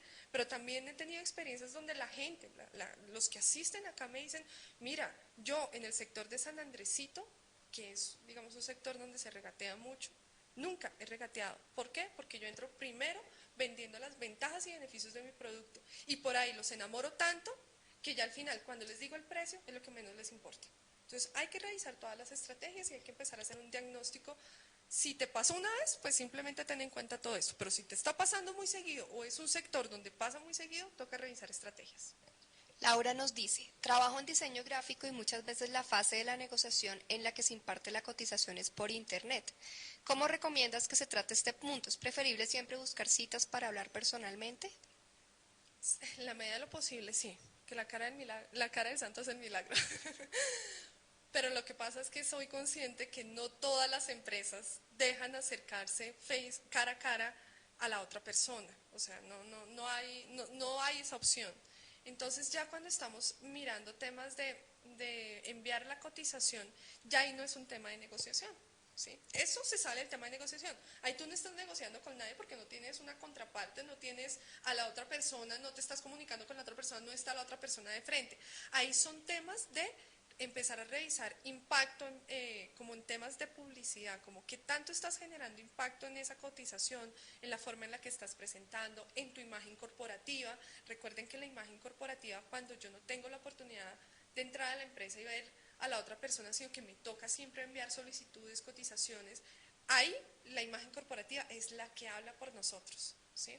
Entonces, sí es muy bueno, yo sí recomendaría pues tratar de tener a la otra persona del frente, de frente, pero pues en caso que no se pueda, simplemente empezar a revisar cómo se están manejando esas cotizaciones, si les estás haciendo un seguimiento al correo, cada cuánto es ese seguimiento, cómo está tu imagen corporativa, si te estás vendiendo, si está siendo un factor diferencial o te estás vendiendo como el resto de las cotizaciones. Tocaría empezar a revisar esos temas. Paulina nos dice, ¿el tuteo entra en la parte de la empatía? Lo digo porque en técnicas de ventas no se debe utilizar, pero ahora hay muchos hombres que lo hacen en una reunión. Paulina, esa es otra pregunta muy común. Mira, por protocolo, en etiqueta de protocolo en negocios, no se debe tutear. La etiqueta dice que se debe entrar usteando. Ahora, ¿qué pasa? Yo puedo entrar diciendo, hola, ¿cómo está Nora? Y ella me dice, hola, ¿cómo estás, Ángela? Tengo que estar escuchando. Si ella me responde tuteando, puedo entrar en su canal a tutear. Sé que hoy en día el tema se ha ido como perdiendo, también depende mucho de las regiones, pero sí, por etiqueta en negocios debes entrar usteando. Y reconoce si la otra parte le gusta que lo tuteen, porque a veces el usteo, y como alguna cliente nos preguntaba, que creo que fue Mónica, usteando y un tono de voz alta y una postura muy fuerte, eso genera mucho más agresividad. Entonces, revisar siempre, yo siempre aconsejo, den la primera palabra usteando, pero si la otra persona responde tuteando, entren en ese canal de tuteo, si no, quédense en el canal de usteo. Y si, otra cosa que sucede mucho es tutear, ustear. Entonces, es lo mismo, quédense en ustear, es lo mejor. Juliana pregunta, ¿qué pasa si el cliente no tiene la razón? ¿Cómo hago para hacerle entender que está equivocado? Bueno, eso es un tema de manejo de percepciones. Hay que conocer cómo darle la vuelta a la situación. Por eso también en algún momento lo mencioné, esto requiere de creatividad, esto requiere una capacidad emocional gigante cuando se está negociando. Primero, ponte en los zapatos del cliente, porque el cliente no está entendiendo. Porque es que puede ser que el cliente no esté entendiendo porque yo no estoy siendo clara, aunque yo crea que esté siendo clara. Porque yo voy a decir, ay no, pero yo soy súper clara, yo soy coherente, yo soy concisa, yo voy al grano. Y puede ser que no, puede ser que le estés dando 1000 vueltas al mismo tema. Entonces, primero siéntate y ponte en los zapatos de ese cliente. ¿Qué pasa? ¿Por qué no me está comprendiendo? ¿Por qué no ha entrado en razón? Utiliza ejemplos, utiliza rastreo, utiliza parafraseo. Si es un cliente muy argumentativo, argumenta todo. Y entonces revisa los vicios de comunicación que aplicamos, porque muchas veces dejamos palabras o frases o oraciones a media palabra o a media frase. Entonces nos vemos, pero sí, cuándo, cómo, a qué horas, dónde. Ponte en los zapatos del cliente. Haz técnica de parafraseo y técnica de rastreo. Y trata con ejemplos de mostrarle la situación como tú la ves y como estás entendiendo tú que él la ve. ¿Listo? Y ahí puedes mejorar ese canal de comunicación. Pero, importantísimo, ponte en los zapatos de él. Mira los toros desde la barrera. Míralo desde arriba. ¿Qué está pasando? Porque es que él no me quiere entender. Ahora, si es un cliente que definitivamente no va alineado con tu empresa, tú estás, no sé, cobrando porque tú tienes un servicio de excelente calidad y el cliente no quiere entender eso, no es mi cliente. no me va a pagar ese valor agregado. Y vuelvo, insisto, no se preocupen por los 8.000 clientes que quisieran tener, preocúpense por tener 5, 10, pero buenos clientes. Créanme que con esos 5 o 10 buenos clientes, hasta con uno, pero eso no es recomendable para nada porque el nivel de fracaso es muy alto, el riesgo de fracaso es muy alto, pero hasta con uno. Yo he tenido aquí empresas de 20, 25 años que con un solo cliente han sostenido el mercado. Entonces, si la otra persona no está valorando mis valores agregados o lo que yo estoy ofreciendo, no, simplemente no me funciona. O puede ser que yo no me esté comunicando de manera asertiva, o puede ser que yo no esté poniéndome en los zapatos del otro. Entonces trata de ponerte en el zapato del cliente, revísate a ti, revisa qué está pasando, revisa qué parte de la comunicación no es entendible, y después de hacer un análisis de todos estos factores, determina en qué hay que mejorar, y lo podríamos revisar de hecho en una asesoría personalizada. Elizabeth nos dice, ¿me podrías dar alguna recomendación para manejar una negociación efectiva? En este caso ya nos menciona que es con un ex jefe, pero que ya conoce sus habilidades negociadoras y ya sabe cómo es su forma de negociar. Entonces ahí, ¿cómo podría uno, ¿Quién digamos, una conoce? recomendación? ¿Ella La conoce o otra el jefe la persona, conoce el, bien? el ex jefe la conoce a ella y sabe cómo es su forma de negociación. Bueno, ¿cómo se llama la persona? Elizabeth. Elizabeth. Pero tú también tienes una ventaja, conoces a tu jefe y conoces las habilidades de tu jefe y conoces el canal de comunicación de tu jefe. Entonces, supongamos, si tu jefe es visual y tú eres kinestésica, pues en una negociación deja de lado tu canal kinestésico y vete al canal visual. Claro, él te conoce, él te debe conocer muy bien, pero en tu canal. Igual tú lo debes conocer muy bien. Revisa bien su oficina, bueno, es un ex jefe, pero trata de recordar como el tema de la oficina, cómo está la oficina para saber en qué canal está. Y quédate en ese canal, métete en ese canal de él. Y ahí puedes empezar, uno, a generar mayor empatía, y dos, le puedes mostrar que tus habilidades negociadoras han aumentado. Lucía nos pregunta, en general, ¿cómo se podrían aplicar los pasos y los consejos en una negociación que diste, pero para la parte telefónica? Uy, sí, digamos que en la parte telefónica no es negociación. Y vamos a retomar, eso es el primer contacto o la venta, ¿sí? Eso es un proceso de preventa. ¿Por qué no es una negociación?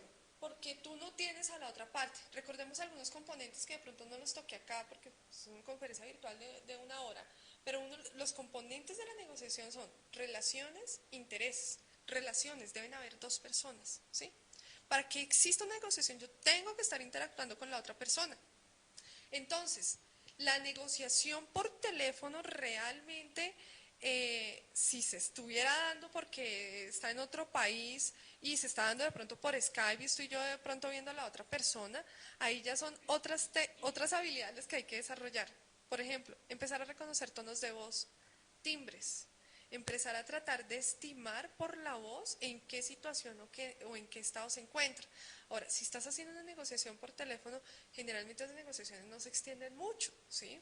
Entonces, ¿el paso cuál sería? Prepárala. Cuando la prepares, diseña bien las posibles objeciones. ¿Qué puede pasar? ¿Qué cosas pueden preguntarme para estar preparado? En el desarrollo, que supongo que aquí ya sería la llamada por teléfono y de pronto la vista por Skype, trata de, en este caso, tu comunicación debe ser muy asertiva, muy clara, pero adicionalmente trata de escuchar muy bien, o sea, desarrolla muy bien este canal auditivo, porque tienes que a través de los tonos de voz identificar qué está pasando con la otra persona. Y cuando hagas un cierre, como no puedes ahí firmar o no puedes ahí escribir, dile, ve tomando nota en el correo electrónico. Listo. Entonces estamos de acuerdo, te estoy enviando en este momento a través del correo electrónico los acuerdos a los que hemos llegado. Pero no quiero que confundas el hecho de llamar y pedir una cita para poder entrar a hablar con Nora como una negociación, porque eso es un proceso de una preventa, o sea, de un acercamiento a Nora para que haya una negociación. Eso es diferente.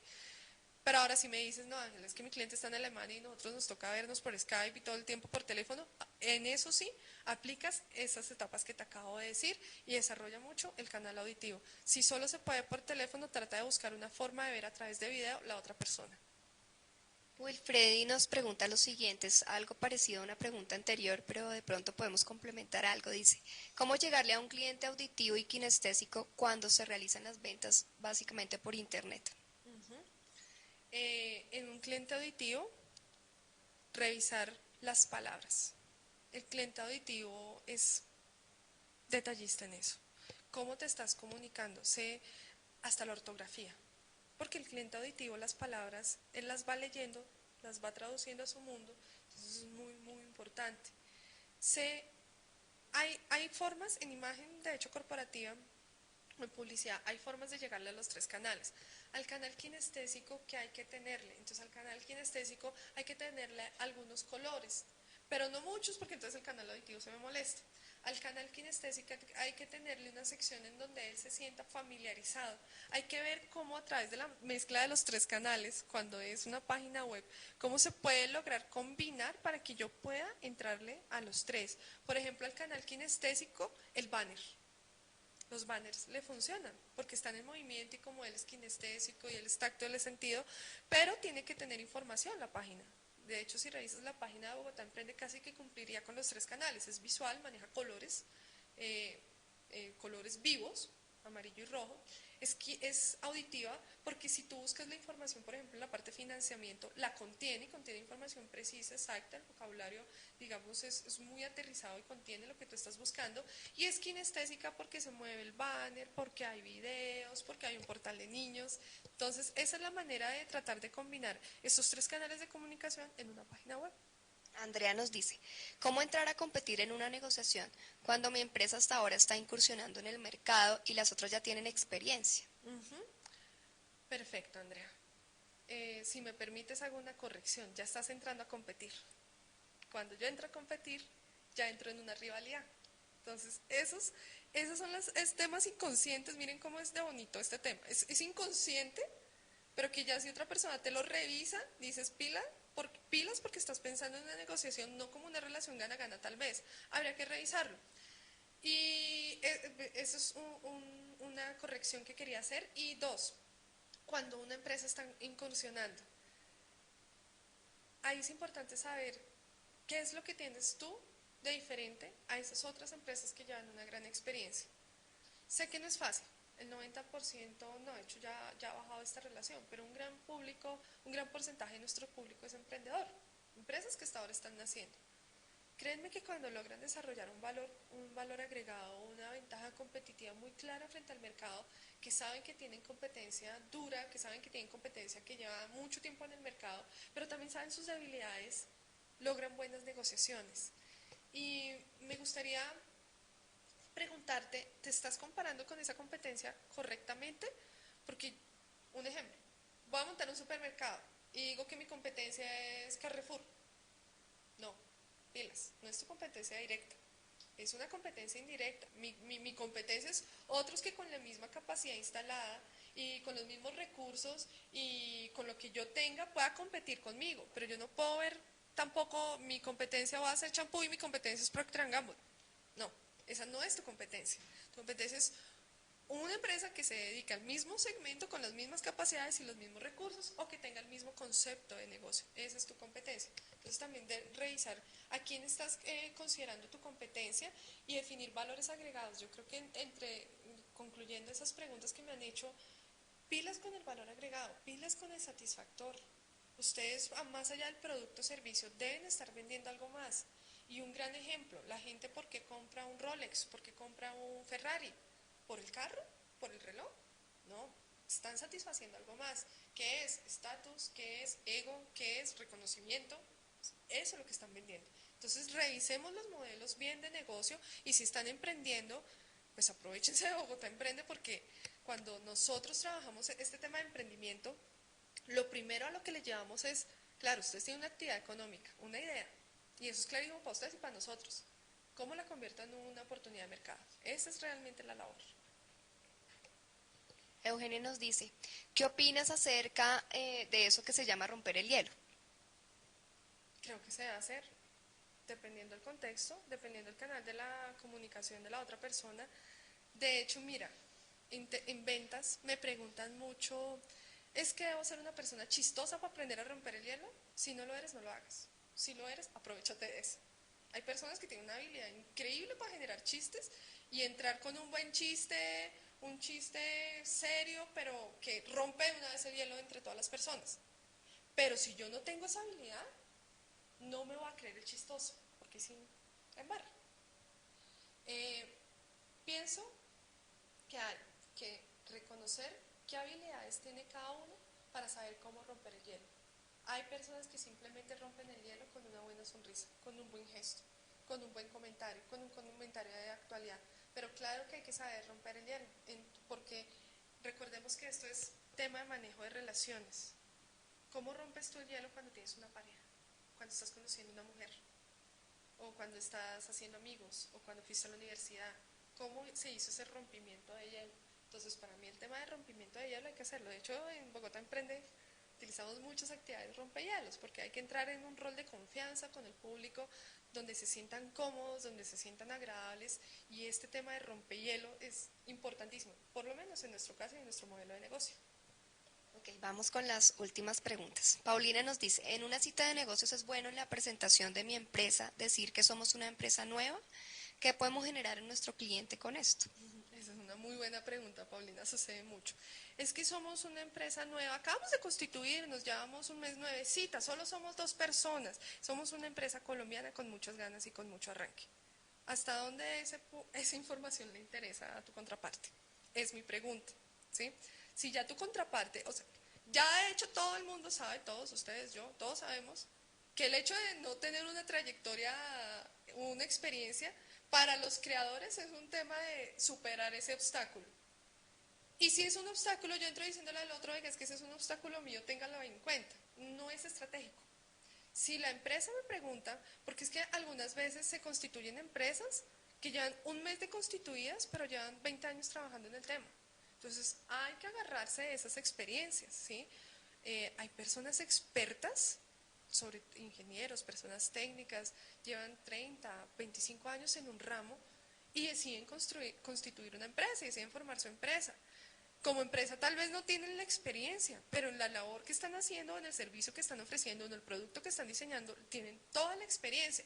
Entonces, yo no lo consideraría muy estratégico si mi cliente se basa en la experiencia para tomar su decisión de trabajar conmigo, no lo consideraría para nada estratégico. Es como entrar a decirle, hola, ¿cómo estás? Mira, yo soy histérica, no me hables de esta manera, trátame así, llámame solo tal día. Es entrar como bloqueando el tema. Te recomiendo no lo hagas. Si lo preguntan, pues claro, hay que hacerlo. Y adicionalmente hay que valerse de esa otra experiencia que de pronto ya has tenido en materia personal. Manuel nos dice, si en un momento dado no se llegó a un acuerdo con un cliente, pero posteriormente éste necesita de los servicios que casualmente yo le puedo ofrecer, ¿es bueno volver a presentarme otra vez a este cliente sabiendo que la primera vez no se logró nada? Claro, yo recomiendo que sí, Manuel. Si han terminado en unas buenas relaciones. Por eso cuando yo les digo, hagan el cierre y diseñen el acuerdo, es bueno siempre generar buenas relaciones. Nunca sabemos, de pronto esta persona o esta empresa el día de mañana requiere otra vez de mis servicios, o de pronto esta empresa el día de mañana sea el filtro para llegar a otra empresa. Entonces, siempre cuando no se llega a un acuerdo, ciérrenlo de la manera más sana, de la manera más cordial del mundo. Claro que si la empresa está requiriendo tus servicios, yo lo haría de una. Y esto más es un tema de ventas, no pierdes nada. O no sé si, no conozco bien el negocio, no tengo el contexto de la situación, no sé si de pronto estás perdiendo tiempo para la licitación, pero lo que yo te diría es, inténtalo revisando qué fue lo que pasó en la primera negociación. ¿Por qué en la primera no se llegó a un acuerdo? Y teniendo claro cómo esta vez puedes mejorar esos aspectos que en la primera reunión por los cuales no se llegó a un acuerdo, pudiéndolos mejorar, yo me vuelvo a presentar, claro que sí, desde que haya hecho pilas, desde que haya dejado una muy buena relación. María Cristina nos dice, ¿qué tan acertado puede ser orientar el manejo de la negociación por la formación profesional que tenga el interlocutor que esté a cargo de la negociación? Es bueno saberlo, ¿sabes? Eso te da una perspectiva de con quién, de qué tipo de información de pronto requiere la otra persona. ¿A qué me refiero? ¿Qué es ingeniero? Generalmente no es una ley de Dios, no sucede en el 100%, pero generalmente son personas muy pragmáticas, estructuradas, les gustan las cosas puntuales. Si es un ingeniero financiero le va a gustar los números, si es un economista tal vez le va a gustar tendencias, si es un psicólogo tal vez no le va a gustar que le hable de números. Si es bueno, te da una información adicional de cómo podrías llegar a tratar a la otra parte, pero pilas, no te sesgues por eso, que eso tampoco es definitivo. Es como cuando el lenguaje no verbal les dicen es que si usted mira abajo a la derecha está diciendo mentiras. Eso es una tendencia, más no es una ley de Dios y no funciona en todo el mundo. Entonces, es bueno, pero hay que saber manejar esa información y no hay que sesgarse. Lo más importante, no sesgarse, pero sí es bueno. Andrea dice, cuando el cliente pasa por encima de mis intereses para satisfacer su necesidad, ¿cómo decir no a esa propuesta? ¿Cómo tratar de convencerlo de lo contrario? ¿Andrea? Andrea, es como el esposo o la esposa que le pega a su pareja. ¿Cómo tratar de convencerlo de que no lo vuelva a hacer? Simplemente no. Simplemente si ese cliente no ve, cuando tú ya de pronto has hecho una labor de explicación de esa labor gana-gana para los dos y no lo ve, simplemente déjalo ir, no te desgastes. Es que a veces se desgastan mucho con clientes que no valen la pena, con clientes que los hacen trabajar sábado, domingo, generar otras extras, casi que no tener Navidad ni cumpleaños ni nada, porque es que hay que estar ahí encima del cliente. No, tampoco, eso va en contravía de la empresa. Yo creo que si ustedes han generado o están en esa labor o tienen una empresa, es también para algún día poder hacer que esa empresa, yo pueda estar en las islas griegas y controlar la empresa por celular desde allá. No tengo que estar todo el tiempo y tiene que ser, digamos, que se sostenga sola. Pero si yo siempre tengo que paladear y paladear y paladar a mi cliente porque es que tengo miedo de perderlo, porque es que es muy grande, porque no sé hasta qué punto realmente cuando saquemos la relación costo-beneficio eso sea bueno para tu empresa. ¿Cómo decir no, Andrea? Esto hay que aprenderlo, así sea en materia personal. De pronto revisa en tu vida si has tenido personas a las que has tenido que decirle no, ya digamos en un ámbito más personal. Decir no, atrévete la primera vez. Así te cueste lo que te cueste, porque yo sé que para algunas personas el tema es complicado, pero la única forma que tú aprendas a decir no es diciendo no. Es la única forma, es que tú te arriesgues y aunque ese día sufras, lloras, te conmociones, lo empiezas a decir. Ya después, muy seguramente, de 21 veces se vuelve un hábito en tu vida, pero tienes que aprenderlo a decir, tienes que aprenderlo a decir, oye, no, mira, lo siento mucho, muchas gracias por todo, sean muy diplomáticos. Creo que esta relación gana-gana no está siendo efectiva para los dos. Yo realmente busco clientes que tengan en cuenta estos y estos puntos y yo veo que esto no está siendo de esta manera contigo. Entonces yo prefiero dejar las relaciones hasta aquí, mantener siempre una relación muy cálida, muy cordial y sigo. Pero sí es bueno decir no, es muy bueno decir no. Viviana pregunta, ¿Bogotá Emprende tiene algún programa para replantear planes de negocios en una empresa con un producto muy competido en el mercado, ya que fue como una sugerencia que tú hiciste? Sí, sí. De hecho, los invito al taller, ya son empresa, si ya son empresa. Elabora la planeación estratégica de tu empresa. Porque ahí, a través de un modelo que se llama el modelo Canvas y a través de esa orientación, modelo Canvas es una herramienta de gestión que se utiliza hoy en día, que es como la moda, hoy en día para replantear modelos de negocios. Entonces, te invito al taller, elabora la planeación estratégica de tu empresa y adicionalmente te invito a todos los talleres de innovación, ¿sí? Te invito al taller cómo desarrollar metodologías de innovación en tu empresa. Para hacer innovación yo no tengo que entrar al taller siendo la persona más creativa. De hecho, me van a enseñar a pensar creativamente y a pensar de manera fuera de la caja, de manera diferente. Entonces, esos son los dos servicios que yo le recomendaría a Viviana, teniendo ya empresa, para que replantee su modelo de negocio y ver cómo le puede sacar esa diferencia a ese mercado que está tan competido. Angélica nos dice, cuando nos sentamos en la mesa de negociación, lo ideal, hablando de lenguaje corporal, es sentarse al frente o al lado de la contraparte. Al lado, porque si te sientas de frente, inmediatamente significa confrontación. Claro, tu cliente no va a decir, ay, me está confrontando, ni tú vas a decir, ay, te estoy confrontando. No, Eso es información que llega al inconsciente o al subconsciente, en el nivel que lo quieran llamar, no voy a entrar en ese tema. Digamos que es información que entra abajo del umbral de la conciencia. Entonces, es bueno sentarse de lado, sí, claro. Generalmente, y para las personas que han venido a Bogotá Emprende, miren algo, los puestos están de frente, pero cuando el cliente ya empieza a trabajar con uno, se pone de lado, inconscientemente. ¿Por qué? Porque es como, oiga, venga, trabajemos en equipo, o es una relación gana-gana, me interesan tus necesidades, quiero resolvértelas. Entonces, de frente, por nada del mundo, traten de no hacerlo. Aunque hay cosas que ya has respondido al respecto, tiene un punto esta pregunta que de pronto vale la pena aclarar. Esmeralda nos dice, luego del proceso de negociación el cliente nos dice no y no y no. ¿Cómo insistimos? ¿Cómo arrancamos si tenemos la opción? ¿Qué tanto se debe insistir? Ahí mi pregunta es, ¿por qué quieres insistir tanto? ¿Sí? Es como tratar de enamorar al niño que no quiere estar con uno. Revisa objetivamente si ese no, ya son temas que te salen de la mano. Miren, para nadie es un secreto y sobre todo en ciertos sectores que no entro porque es que no, porque es que hay una rosca adentro. Nada que hacer, hay sectores en los que ese tema es difícil. Es como cuando me dicen, Ángela, es que a veces me cobran el CBY, el cómo voy yo. Si su sector se mueve así, evalúe qué va a hacer. Yo no le estoy dando la respuesta, yo le digo, evalúe qué va a hacer, conozca que su sector es así. Si tú quieres insistirle tanto al cliente, bueno, en ventas hay digamos, una teoría, por decirlo así, que dice, cada 3 meses los ciclos de las personas van cambiando. Entonces, si tú quieres realmente hacerle un seguimiento y volverlo a intentar, déjalo. Intentaste esta semana, la siguiente y a las 2 semanas, 3 veces, déjalo ahí en stand-by, quietico. Y a los 3 meses vuelves y retomas el tema.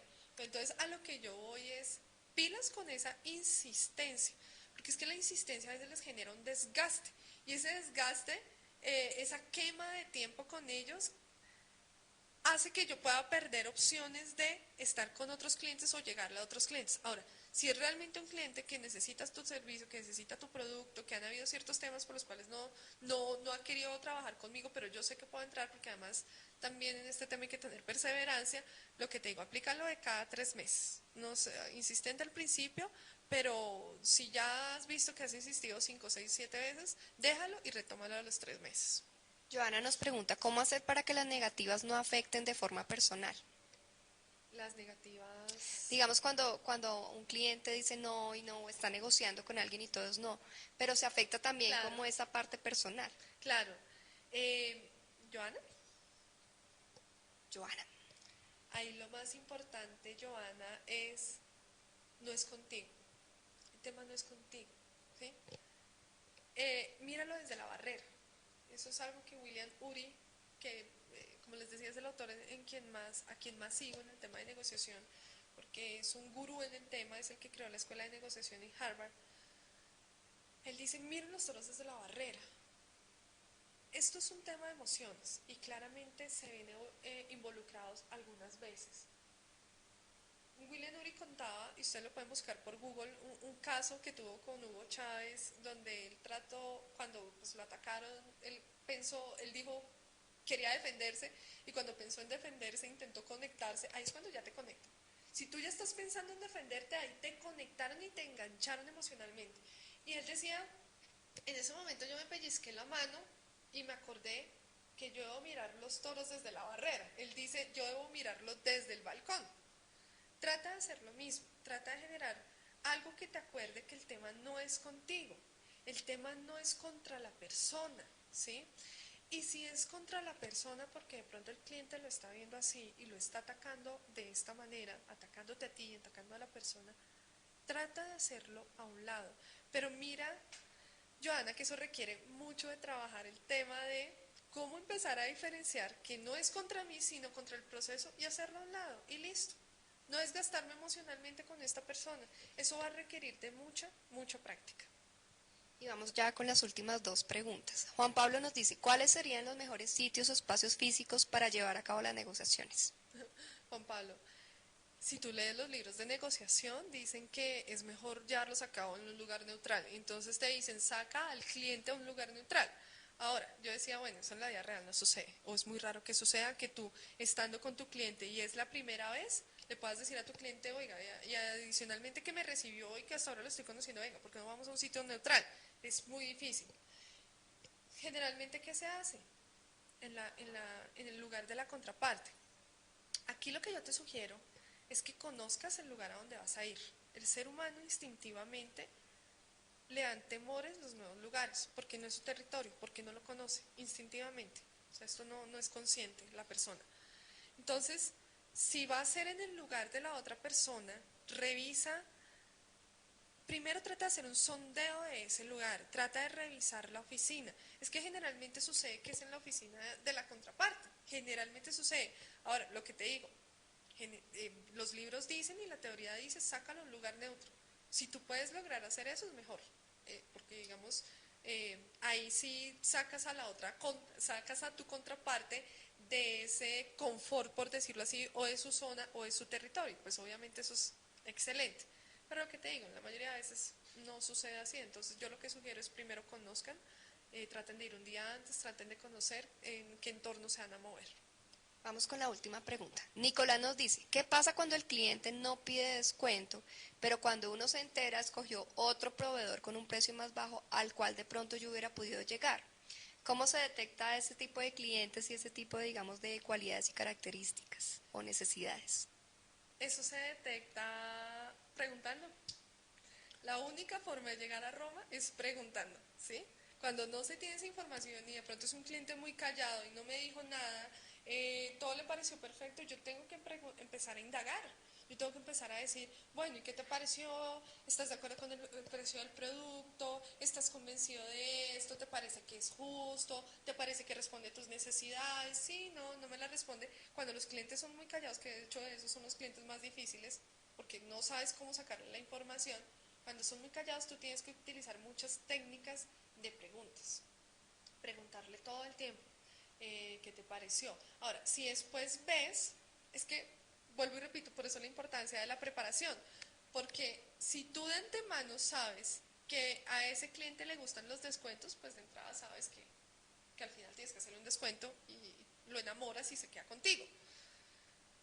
Si no lo sabes porque se te olvidó de validarlo o porque no pudiste validarlo, pregunten, o sea, no les dé miedo preguntar porque a veces la información se queda como tanto del otro lado. Pregunten qué pasó, cómo les pareció, no les dé miedo, no les dé miedo al no les dé miedo a las objeciones. Eso es lo mejor que le puede pasar a una empresa. Muchas empresas, y ya para finalizar, llegan aquí con problema de ventas. Ángela, es que mi empresa no está vendiendo, ha decaído por ahí un 50% en ventas en este año y yo quiero saber por qué. Esa respuesta no la tengo yo, esa respuesta la deberían tener ustedes, porque ustedes son los que están frente al cliente, ustedes son los que deberían de estarle preguntando al cliente, oiga, ¿qué pasó? ¿Por qué usted está vendiendo menos? ¿Qué pasó? Hay una alteración en el mercado, la economía, el dólar, los TLC. Pero ustedes son los que deberían responderme, en vez de hacerme a mí esa pregunta, responderme esa pregunta. ¿Quiénes son los que están frente al cliente? Ustedes, listo. ¿Qué pasó? Porque el cliente, porque están vendiendo menos. Entonces, muchas veces cuando piensan que el tema es solo un tema de ventas, es realmente un tema de producto, es realmente que no tienen una estrategia definida, un segmento de mercado, es que realmente hasta ahora se dieron cuenta que el producto y que el mercado hace tiempo los dejó tirados y hasta ahora ustedes como sintieron el impacto en las ventas, hasta ahora empezaron a ver ese tema, no aplicaron metodologías de innovación. Hoy en día, señores, hay que estar en constante innovación. Siempre vayan un paso adelante.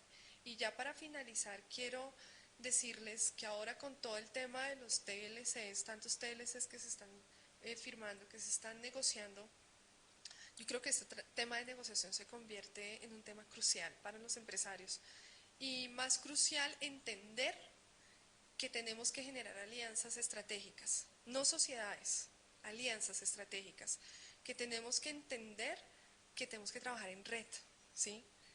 Que hay que empezar a unirse, porque las empresas, los países con los que se está firmando esas negociaciones son de empresas muy grandes, empresas con muy buena tecnología, un ejemplo Corea, mano de obra barata, tecnología de punta. Entonces, les dejo esa semillita ahí sembrada porque de lo contrario, si no nos despertamos ante esto, nos van a pasar por encima y nos van a dejar tirados y ahí buscar a ver qué vamos a hacer. muchísimas gracias por la conferencia virtual, por este espacio y por las preguntas que han hecho. Recuerden que Bogotá Emprende tenemos diferentes actividades para solucionar sus inquietudes y ya, gracias. Bueno, Angelita, muchas gracias y muchas gracias a ustedes por acompañarnos el día de hoy.